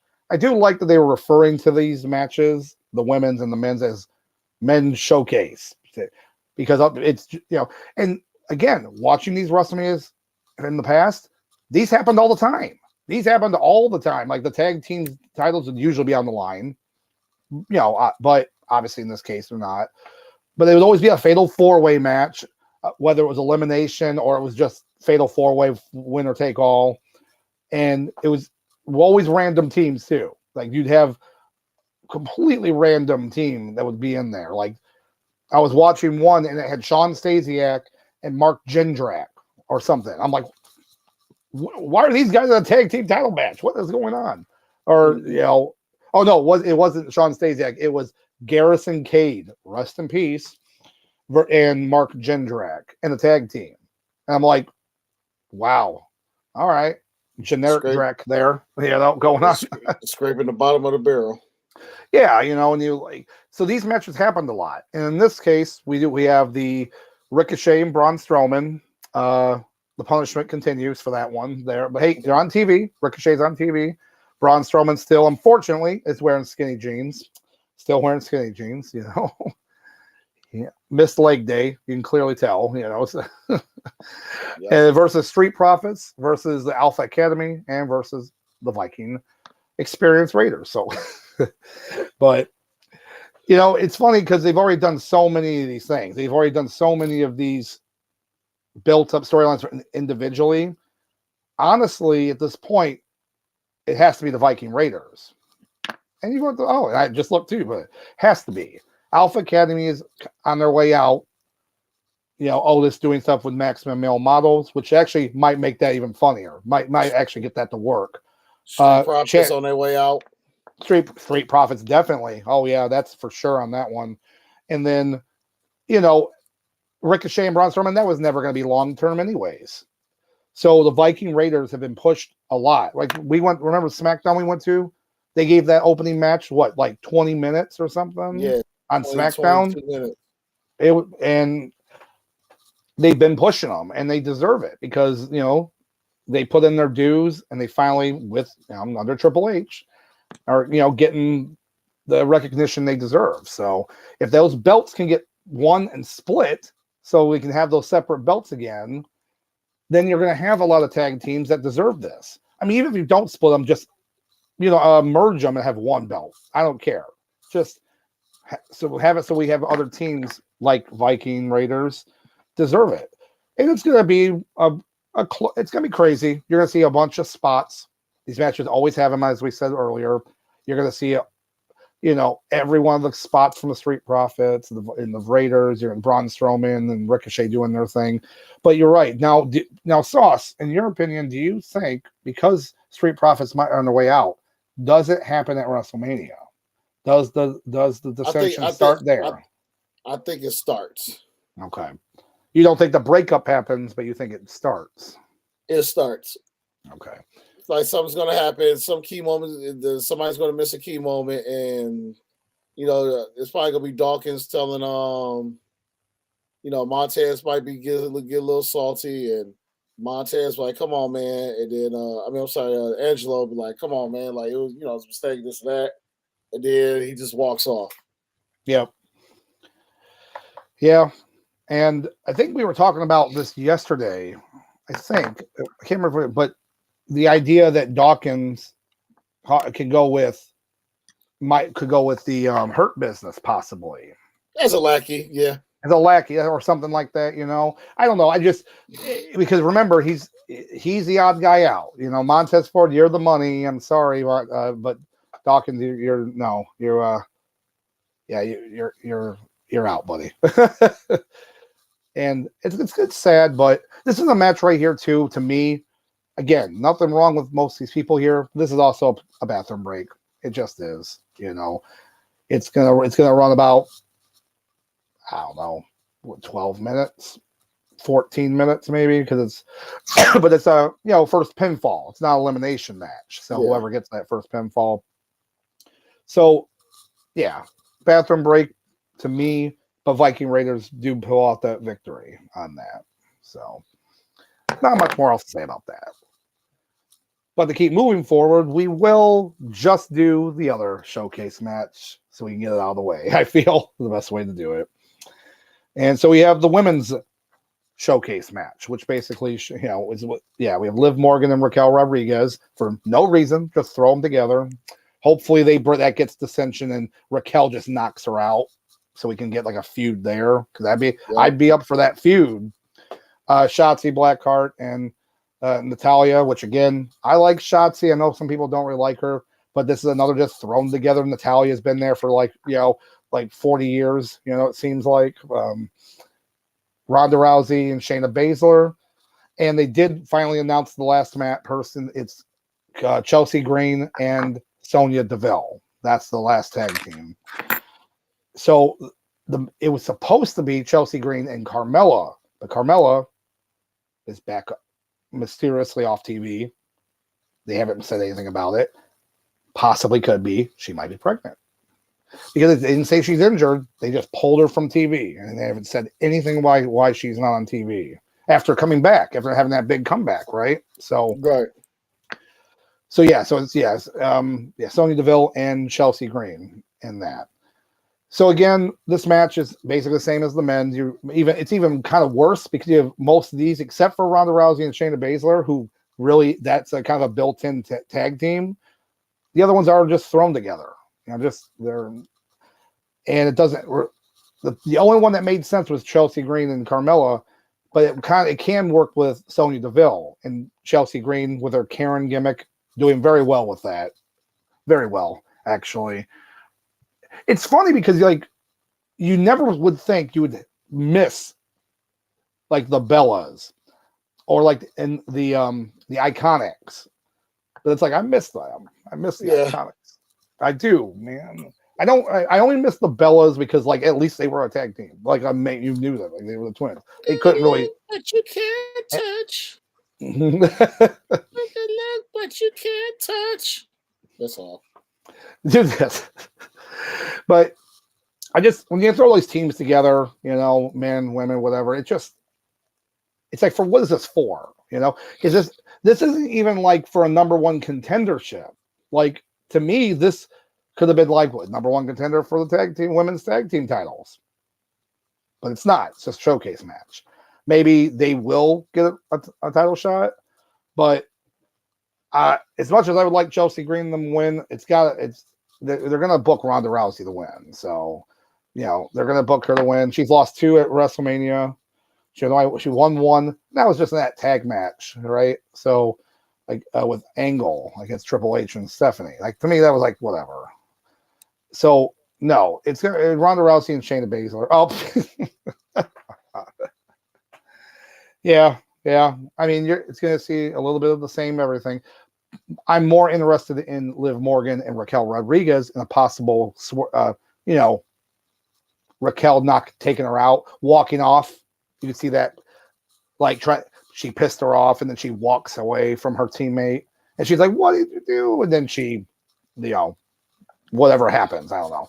But Natalya will take the pin. I don't know why in my head I think Natalya will take the pinfall, but it's because she's the veteran of 40 years there. So, but again, this is another one where it's probably going to get some food, check in on everyone at the party, to make sure, but not really paying attention to this as much because it's, no.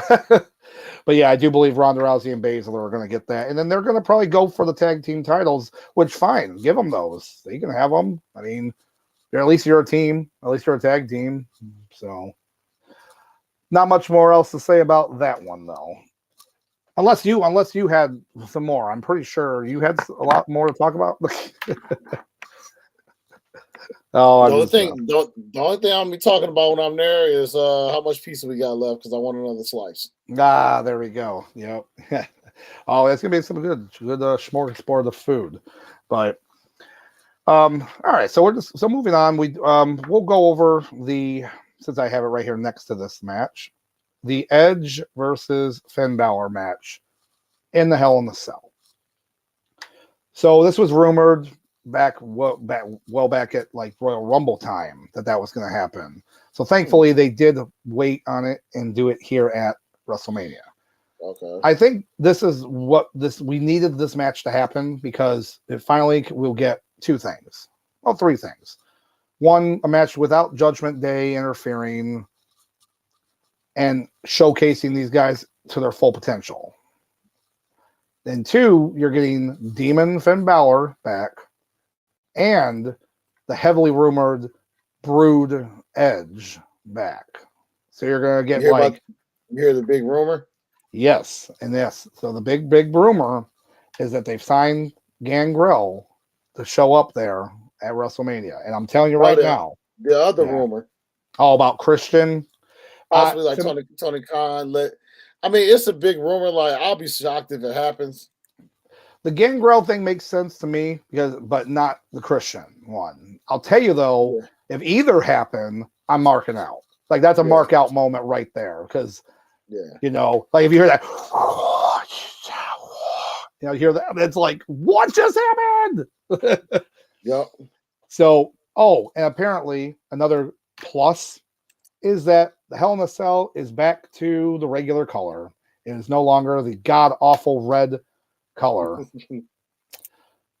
And I really hope that's true. The rumor was that was true, but Papa H, please make sure that's true. So this match, it's going to be I think it's going to be a good match. It's finally going to showcase these guys.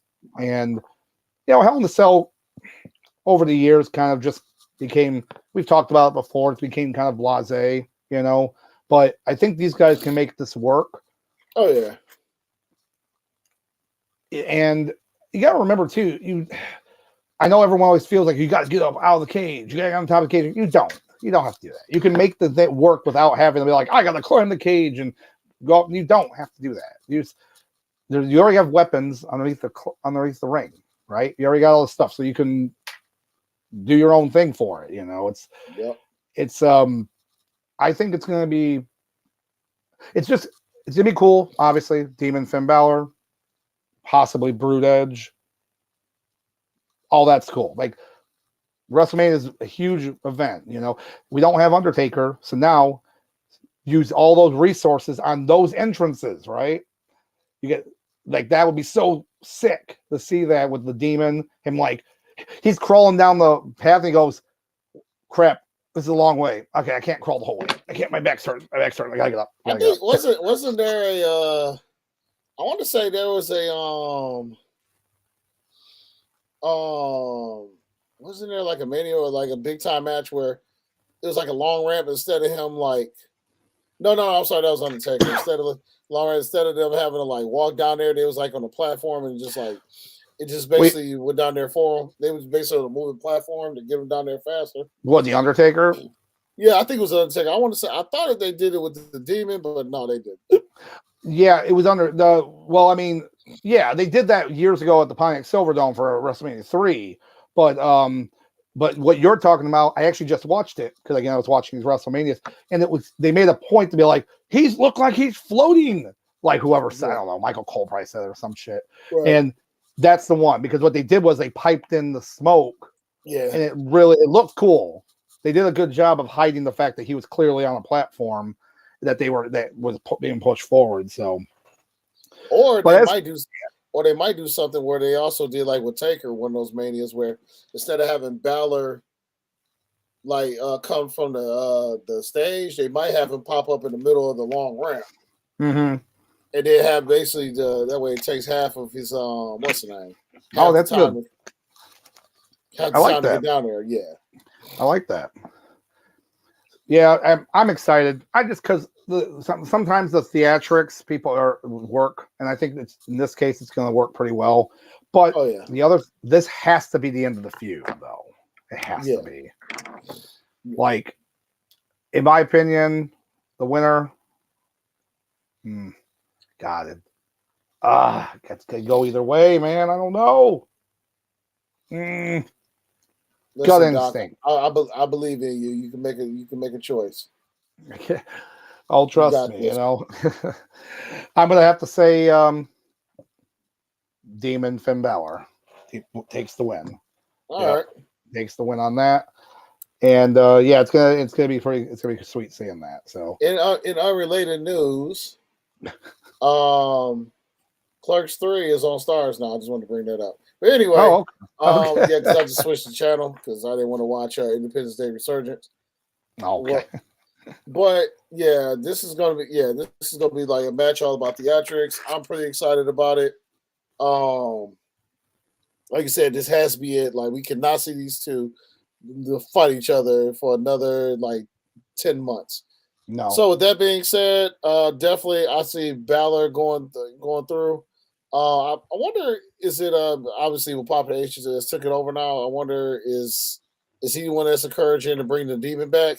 Because if so, shout out to him because that's one of the things I feel like that made Finn Balor like he was already good, he was already solid, but when the demon comes out, that just add another layer to him. And it's just like, and you knew when he was going to be at a big pay-per-view, a big marquee show, you knew the what's name was coming, the demon was coming. So. Well, yeah, and that was what made the whole mystique about it so good. Like he didn't overuse it. He didn't use it every single show. He was, and that's what made it work so well. And going back real briefly now about Bray Wyatt, if he had done this character properly, he should have came back and wrestled under his regular gimmick, like with the lantern and everything. Just like maybe a little bit more tattered, and then he would have specialty matches as the other, his other character, the one he did at the Black Light match or whatever. Like that would have been kind of cool to see him do that as opposed to doing theatrics, the big thing for everyone, So that's my take on that. But that's gonna be a good match. I'm excited for this one though. So what we got next? We do have. We're going to go with that tag team match. Usos versus Sami Zayn and KO. We got KO Mania and WrestleZania here. So, obviously, the long-term storytelling of this is just going to sell itself. Usos is one of the best tag teams in the generation. Tag teams of all time, honestly. And The story is already written for it. This should close out night one. Probably 8. It should. If Rhea Ripley and Charlotte do, that's fine, but this should. This really should. But main event Jay, in this match, sorry, buddy, you're losing those belts. KO and Sami Zayn are definitely walking home with those belts. But the storyline might not just end there. Jay might have something to do with the main event with Cody Rhodes and Roman Reigns. We don't know. Yeah. Even, what I'm saying? There might be some more to that. But I'm all about Kevin Owens and Sami Zayn winning that. And regardless of how the match is, it's still going to be a good match. It's still, the crowd's going to be hot the whole time. It's going to be electrifying because of the story with everyone in that involved. So very hyped match. I'm excited to see it. And I am excited to see the tag team belts on somebody else. Because the Usos are so good, they don't need them. Maybe we get a unified belt. We either get the split belts again or we get a unified belt. Make up your mind. So. Oh yeah, I 100% agree. Yeah. As you say, tag team back again. Check it, wreck it. Let's begin. We get KO. We get El Generico. The boys are back together. This so how I said that the crowd was going to be hot for Samoa Joe and Briscoes. So we're going to get a couple matches where the crowd is going to be nuclear hot. Mm-hmm. This is going to be one of them. You're going to have Sammy. You can basically Sammy and KO. They're going to get that crowd hype. And then you got the Usos. I mean, as soon as they come in, the Usos have gotten themselves to the point where when it's a tag team match on a pay-per-view, they have they turn into a big fight night. So yeah. This is gonna be hot as an understatement. What this is gonna be as far as how that crowd is gonna be. Yeah. Oh yeah. I'm all for it. It's gonna light up the whole place. It really is. And the fact of the matter is that Sami Zayn is winning the match. Whether it ends with KO doing a stunner and then he does the haluva kick and then he pins, but Sammy's getting the pin.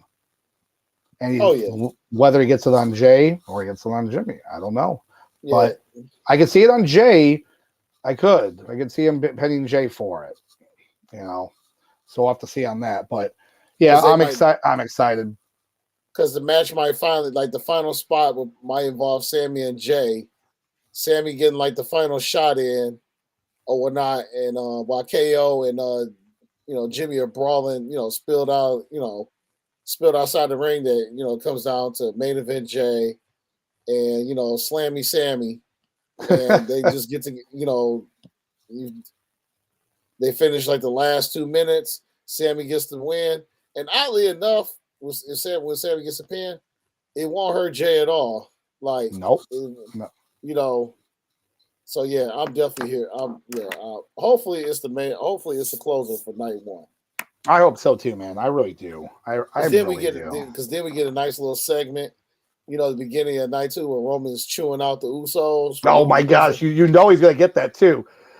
He's doing that headbutt thing, and then Solo's gonna be behind him so hey, I lost that match but don't worry, I'm still here. I'm your dog. We'll see. Yeah, I'm very excited for that match.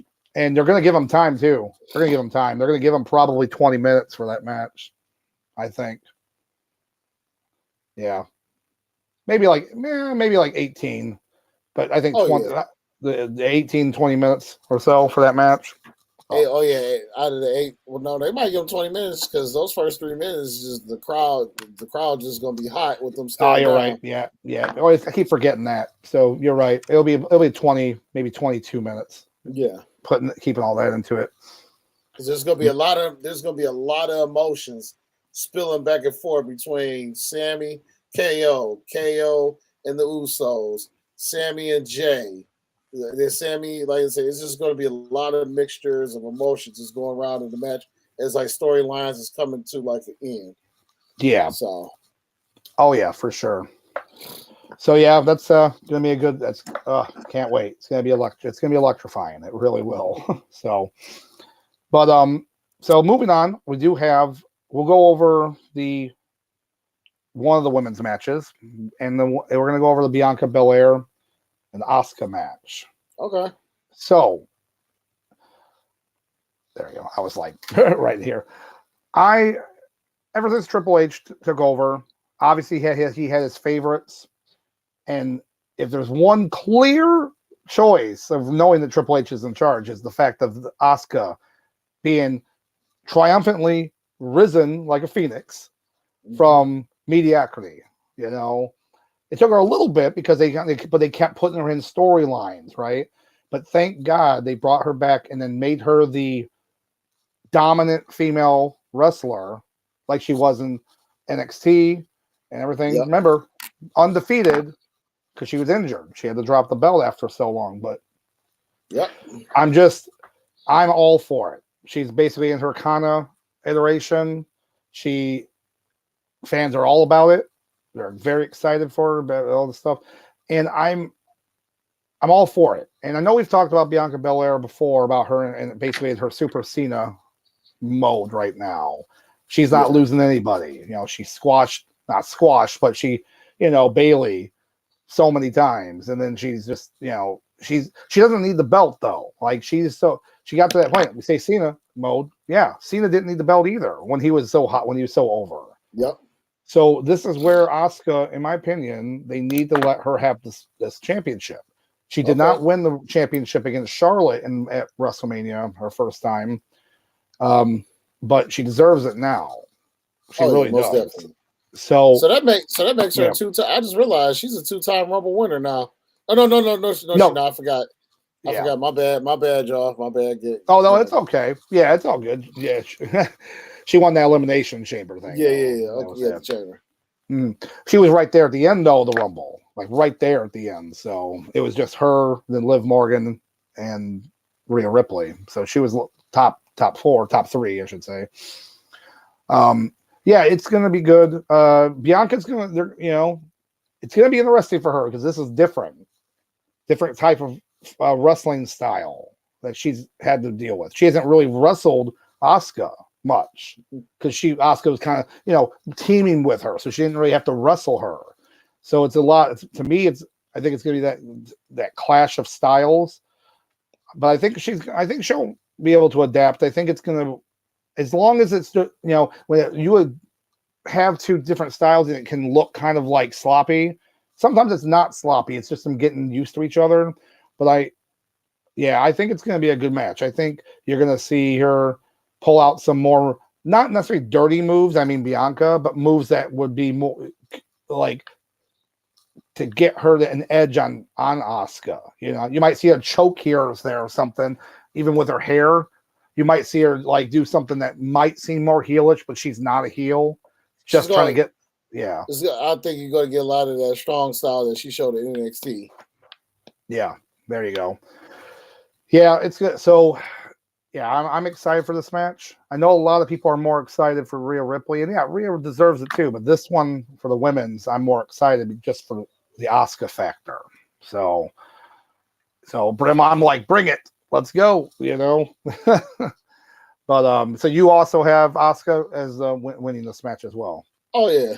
Okay. Definitely. All right. Most definitely. Okay. Well, I know, but I just know from past shows, Bianca, there was rules, and one of the rules about Bianca was that death, taxes, and Bianca retaining the belt. WrestleMania. This is WrestleMania. The rules change when the magic happens. So I'm definitely going to say, definitely Asuka. Asuka's walking away with the gold. Yeah. I would be shocked. Actually, I'll put it this way. I would be more shocked if Bianca walks out of WrestleMania as champion than I would Roman. Okay. All right. I gotcha. I'm duly noted. So moving forward, I guess just since we did this one, we'll go on to the other women's match. Okay. So we have Charlotte Flair versus Rhea Ripley. Now, obviously Rhea Ripley having the best year of her career so far wrestling, you know, and she's so over. She deserved to be here. Then WWE had to pull an audible. They no longer were into Ronda Rousey. So they had Ronda Rousey drop the belt to the returning Charlotte Flair, which gave an ire to everyone. Mainly because the fact they made Charlotte Flair, she's a face, again, which is very weird. It's very odd to me, but it is what it is. Now, this already has a built-in storyline. They fought each other at WrestleMania, 3 years ago.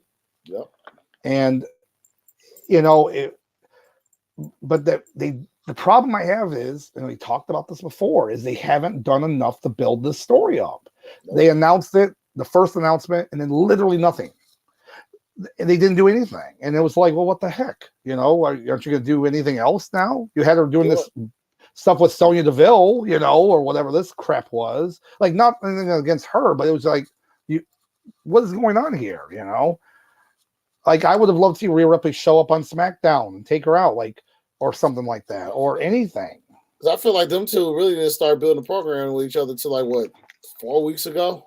Mm-hmm. Yeah, especially if you're going to be for your main title, and you want that to be the main event of night one, possibly. Come on, you gotta be better than that. But as for the match itself, I think the match is still going to be. It's going to be a good match. It's going to be. Rhea Ripley's going to come in there, and she's going to throw her around. She's going to throw Charlotte around there, and it's going to catch her off guard. It's going to catch a lot of people off guard too when they see it. Yeah, and because she's bulked up too. She's got bulked up since 3 years ago when they fought. But Charlotte, again, got the belt as an audible. She doesn't need it, obviously. She's, this is Rhea Ripley's time to win. And if anybody says Rhea Ripley doesn't win, I'd be shocked. So yeah, because I feel like the first time when she lost the belt at 3 years ago is because her visa expired, so she had to drop the belt.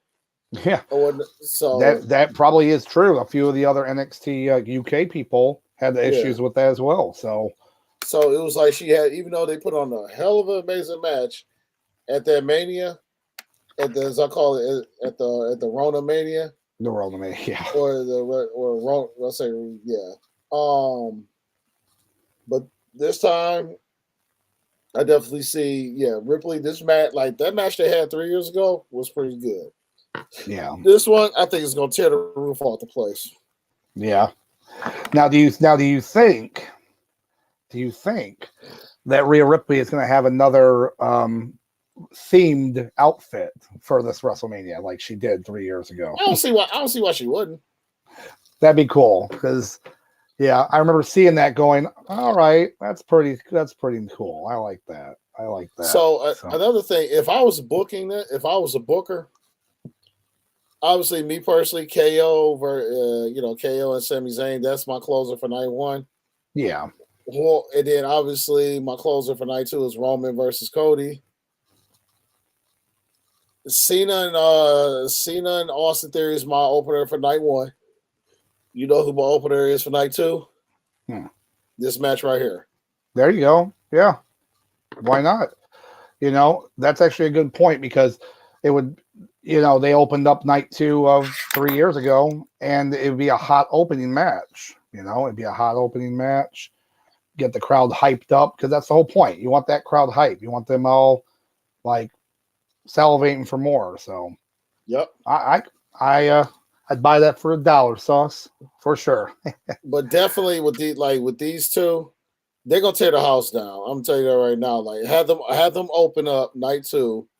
And just watch them, just I'm looking at obviously, a nice little what they call it, a wrestling exhibit. No, I want this to be like a car crash. I want to see sweaty meat slap. I want to see just stiff wrestling. I want to see all that with this. Yeah. Yeah, I want to see two women just beat the crap out of each other. That's what I'm really here for. I'm all about that too. There you go. We'll see it. We're going to see a good match, I think. So, oh yeah. So, like I said, yep. Both mommy Mommy Ripley. We're not worthy. Yep. We're not worthy. But yeah. So moving on, we do have. Oh, excuse me. We do have another match here that. Whew, now talk about sweaty slapping meats, raw hamburger chests. Whew, you're gonna see it all. And what I'm talking about is obviously with Gunther, Intercontinental Champion, versus Sheamus, versus Drew McIntyre. Triple threat. This right here, again, I might say a lot of matches are show stealers. Logan Paul, Seth Rollins could definitely be one. The women's match could be one. This is guaranteed to be one. Right here. Right here. I mean, all you have to do is watch the Clash of the Castle match with Sheamus and Gunther. Yeah. Now you got Drew McIntyre, who's worked his ass off for so long to be the top babyface of the company. He's worked so hard knowing that he can't win this title, right? He won the title in empty arena match during the Rona Mania. That's not fair to him. That's not fair to him because he deserves it. He just can't get it this year. But this match is going to showcase some, again, the patent pending big men slapping sweaty meats. You're going to see it's going to be red chops. You're going to see the hits. I mean, you're going to see broken blood vessels. You're going to see power bomb. You're going to see kicks, brogue kicks, claymores. I mean, it's going to be insane. So, and I've been racking my brain back and forth about this ending. And obviously, a couple different ways. Gunther retains, makes sense. Absolutely. But it also makes sense that Sheamus would win, but by pinning McIntyre. Gunther doesn't take the pin, doesn't take the loss. He literally loses the belt, but doesn't take the actual loss. That makes sense since how much they push Sheamus because he's never been Intercontinental Champion. Regardless of the ending of the match, as long as they continue the feud with these guys, with them, right? So Yeah. McIntyre, if they decide to have McIntyre win, that's cool too, but he would have to beat Sheamus. Gunther won't take the fall on this. I don't think he will. And so it's gonna, I'm gonna say that Gunther is gonna retain, but that might change for my actual picks on Saturday when we do for our title, because I'm gonna have to still rack my head around that because Sheamus winning that way entirely possible. So, but I'm gonna say Gunther for now on this. Oh, you saying Gunther? Oops, my bad. Yep. I said I'm literally back and forth on the Sheamus thing I might change it to that on Saturday. But it's literally gonna be so good. I'm sitting here waiting for it. How good? So many meats getting slapped. I can't wait. I am going to be fully invested in this match because I love all three of these sweaty boys, and when they slap each other, meats is going to be a slobber knocker, and I feel that McIntyre will have the sweatiest meats in this match because he's going to get the W. Okay. I like it. I like that some you had broken down. Very nice, man. But there's going to be probably that many chops and slaps and hits in this match. So there you go. Yeah, it's gonna tear it down too, and people are going to be all for it. The fans are going to be hot for everybody in that match. So whoever wins, the fans win that match. The fans win. That's for damn sure on that. If Ron Simmons was here, we need to have that info thing pop up too. Just show like Ron Simmons' face, and then and it just pops up. Damn, that's something we got. But yeah, so that's gonna be good. Before we get to the main event, I did want to talk about not necessarily the whole show, but also on the same day as WrestleMania, the first night on Saturday, we do have NXT Stand and Deliver. And the main event on that show is Braun Breaker, of course, as champion, versus Carmelo Hayes. And now this is Hayes' time. This is Hayes' time right now. Hayes has to win. Hayes has to win the title because Braun Breaker has greener pastures. He's going to the big leagues. I mean, he has to. Like, if he doesn't go get called up to the main roster, it makes no sense. He has done everything in NXT. He doesn't need to do anything anymore. Nope. So we're just, like I said, we'll be watching that as well. And hopefully, like I said earlier about an Austin Theory thing, he goes up, shows up on Raw. I'm challenged, I beat John Cena, and no one else has ruthless aggression. Look at Braun Breaker, literally looks like ruthless aggression. Come on. He could. So I could see that. He wouldn't even have to beat him in a match. He would like squash him, right? He'd spear him, and they'd set up for like a feud or something. I don't know, but right, built in. It's already built there for you. Yeah, as far as NXT Stand and Deliver, that's Saturday. Yes. Yep, at 1 o'clock. Yeah, I'll be honest with you. This is the only match I really care about. Like, I'll glance at the other matches, I'll in and out. Mm-hmm. But the only match that I'm really gonna be focused on is the main event, which is Mr. Hayes versus Mr. Braun. Yep. I 100% agree with you, Doc. There's no reason why Braun should be walking out with that gold. Yep. Let that man, put Carmelo over. Let Carmelo carry the ball. Real quick, Papa Mafia popping in with a and as far as let Braun put him over. So then Braun shows up the Raw after Mania, when he becomes the next challenger for Austin Theory's belt. Yeah, see, I think it worked. I think it literally worked so perfectly. So I'm here for it. That's what I'm saying. But now, with all of that being said, we have the main event of WrestleMania, the granddaddy of them all, which is funny because McMahon hated that too. He's like, stop calling it that because you make it feel old. I'm like, get out of here with that trash. You got the main event. Cody Rhodes versus the Tribal Chief, Roman Reigns. And for the WWE Universal Galaxy Champion, whatever, of the world. Yes. So, I don't know. Obviously, heavily favored, rumored that Cody Rhodes wins this. Finishes his story, wins. But what if he doesn't? What if Roman Reigns? You hear the 3 count and his music plays. And there's been plenty of memes, by the way. YouTube shorts, TikTok video, of people like the music, and then all of a sudden you hear it and they're like, and they're sad. Like, here's my thing. He's already passed 900 days, right? Mm-hmm. And they announced on May 27th, I believe. I could give maybe something like that. I can't remember the exact date. Is the king and queen of the ring over in Jeddah in the Middle East. That exact date would be 1,000 days as champion for Roman Reigns. Not the day after, that exact date. All right. Now, I'm just saying, being the devil's advocate here. If you got someone that close, and you're not going to have anyone get that close again.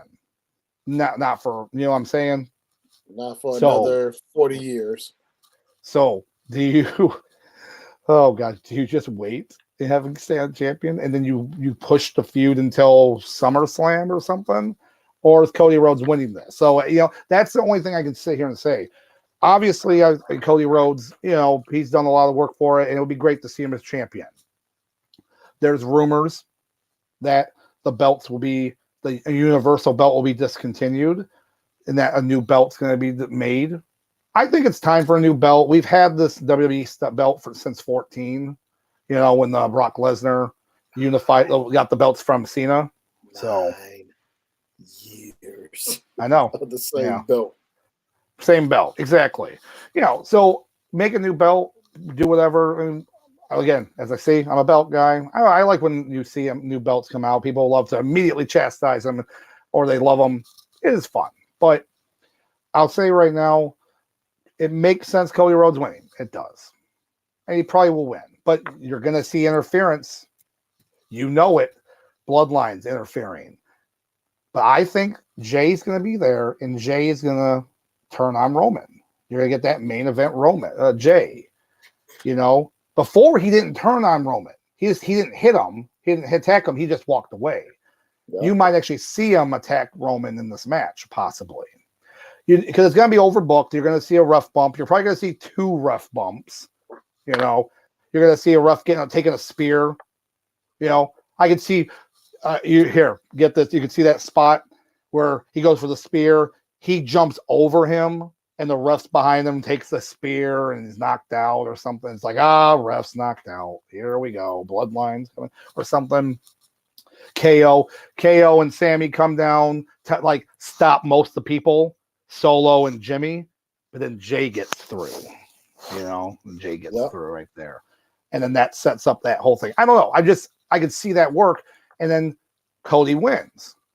Crossroads happens, and he wins the match. Confetti flies. They're ready for the confetti and everything goes there. But just what if they book it to Roman wins, though? What is your thoughts about that, Sauce?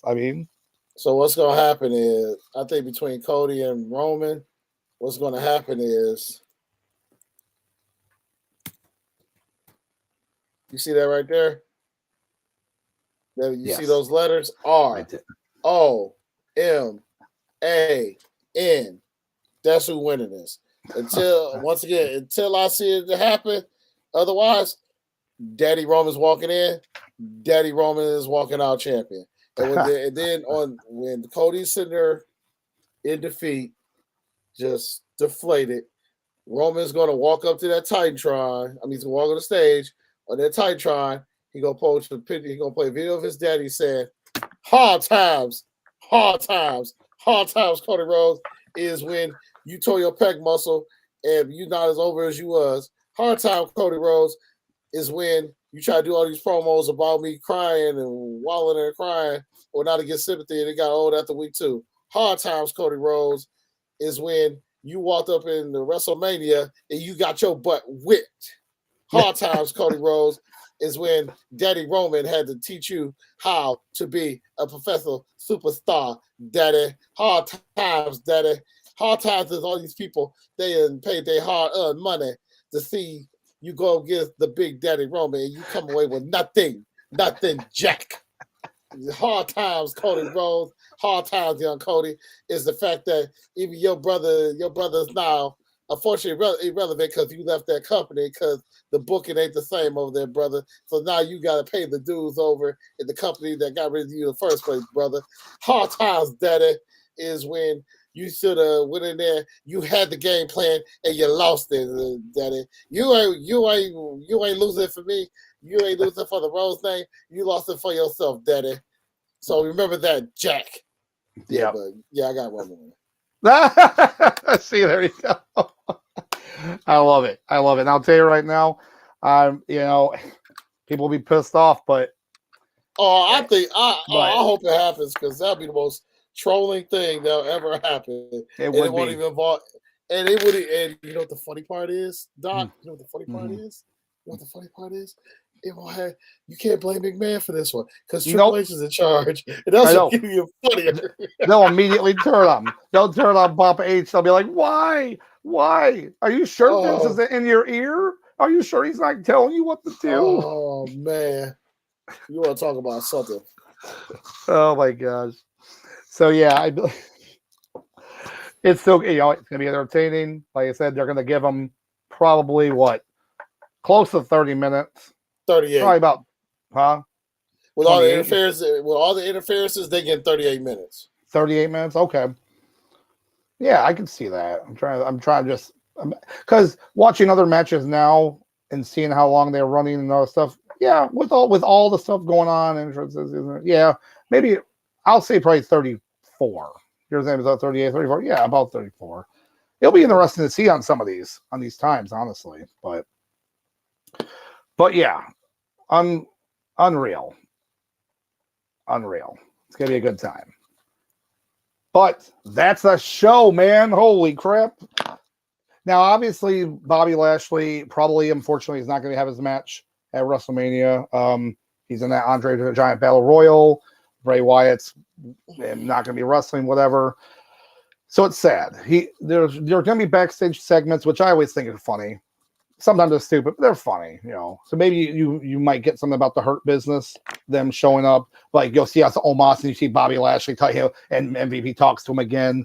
Hopefully we see that. Mind you, you heard it first here months ago from Sauce Bronson. Right back. Sauce Bronson, right there. I am a wrestling prophet. Remember that. It's like, oh. But so yeah, we have a show. We have a show now. We still have the go home show on SmackDown, but again, at this point, pretty much everything is set. When they actually will happen, though, like again, we only know the guaranteed ones of like Austin Theory and the women's match, and then of course like Roman Reigns. But what dates, what show times, we don't know. But I guess we're just going to have to wait and see on Saturday. Yep. But now, with all that being said, we do have one more chat here from CBM. We got Saustradamus. Patent pending. I like it. And CBM, please tell me that you will be here Saturday and Sunday weekend. Watching WrestleMania would not be the same if you're not here. Oh, yeah. I'm just saying. He's got to try to win that belt. Hey, he's got to try to win the belt, man. So yeah, we got to listen, ladies and gentlemen. We got to win this belt from Papa Mafia. His title reign has been too wild. He needs to be stopped at all costs. This man, I'd rather see Doc with the belt again. Yeah. Oh, yeah. Well, there you go. 13-time champion. Just let you know, here. Papa Mafia, your reign is coming to an end. There we go. It's your reign. It's going to be deleted. Delete. And we got some good news here, Sauce. I will. Nice. Very cool. The wrestling gods have blessed me. That's all I ask. So, with all this wrestling and all this stuff going on here, obviously we always do our heat of the week.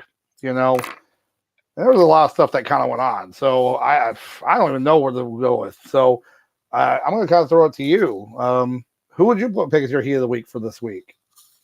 I'll be honest with you, my heat of the week, I'm going to give it to the old decrepit bastard who still hasn't died yet, Vince McMahon. The only reason why I'm giving heat of the week is because of him.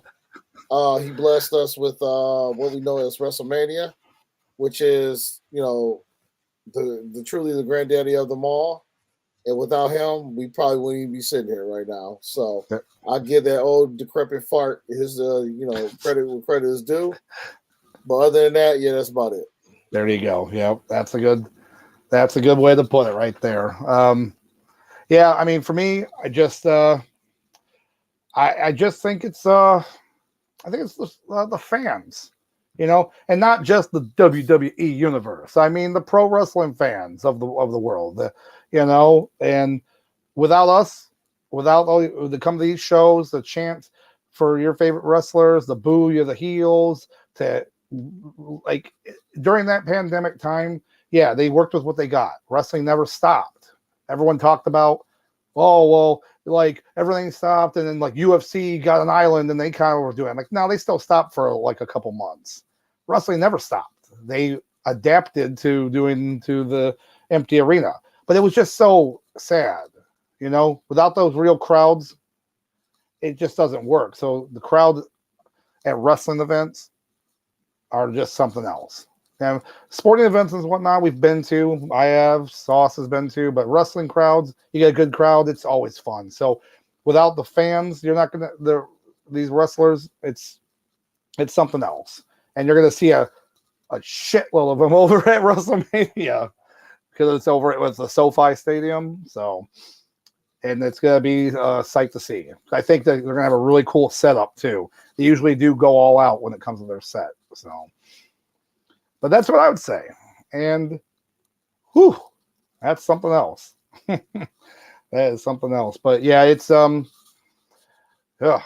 gonna have a long weekend of wrestling, and we'll be definitely getting back to you on some things. I'm not sure how we're gonna have it set up. Sauce, we'll have to talk about like reactions and whatnot, but we'll definitely be doing like some reaction video after the shows. Oh yeah, we definitely do a reaction because there's no way in the world I'll be able to talk for 8 hours. 8 hours straight. Oh, absolutely not. No, come on. But we'll be doing reactions after the shows. And probably my voice will probably be gone at that point. Hollering and stuff, but it's gonna be a good time. But with all that being said, yeah. Unless you got anything else, man, I think we're ready. I think we've hit the end of the road to WrestleMania. So you said we're ready, but are you ready? Are you ready? I said, "Are you ready?" Yeah, I'm ready. I'm pretty much good to go. Well, with that all being said, I am, of course, Dr. Love. And thank you for everyone chatting, by the way. It's always great talking with you guys. Shout out to y'all. I know this is shout out to those who can stay on because we've been on here for over 2 hours. So shout out to y'all. Exactly. So thank you guys again. But again, I'm Dr. Love, and of course I can't do this without him, but Sauce Bronson here. That'd be me. And go ahead. Oh yeah, well, you go ahead, man. Good. But most importantly, this is a big wrestling weekend, y'all. Let's enjoy it. Let's enjoy all the wrestling that takes place. Hell, even this week. Like, because you got AEW tomorrow, they're gonna pull out all the stops for what they're gonna do. Yep. I think Impact is doing something Thursday, maybe. They're gonna be pulling out all the stops because this is a big time to have all eyes on wrestling and all these other promotions doing. There's a reason why WrestleMania is called the granddaddy of them all, because everybody's they pretty much gonna cause everybody to have eyes on everything else. With that being said, listen, if y'all gonna be out hanging and partying, as far as with wrestling, be cautious, be safe, and most importantly, be good.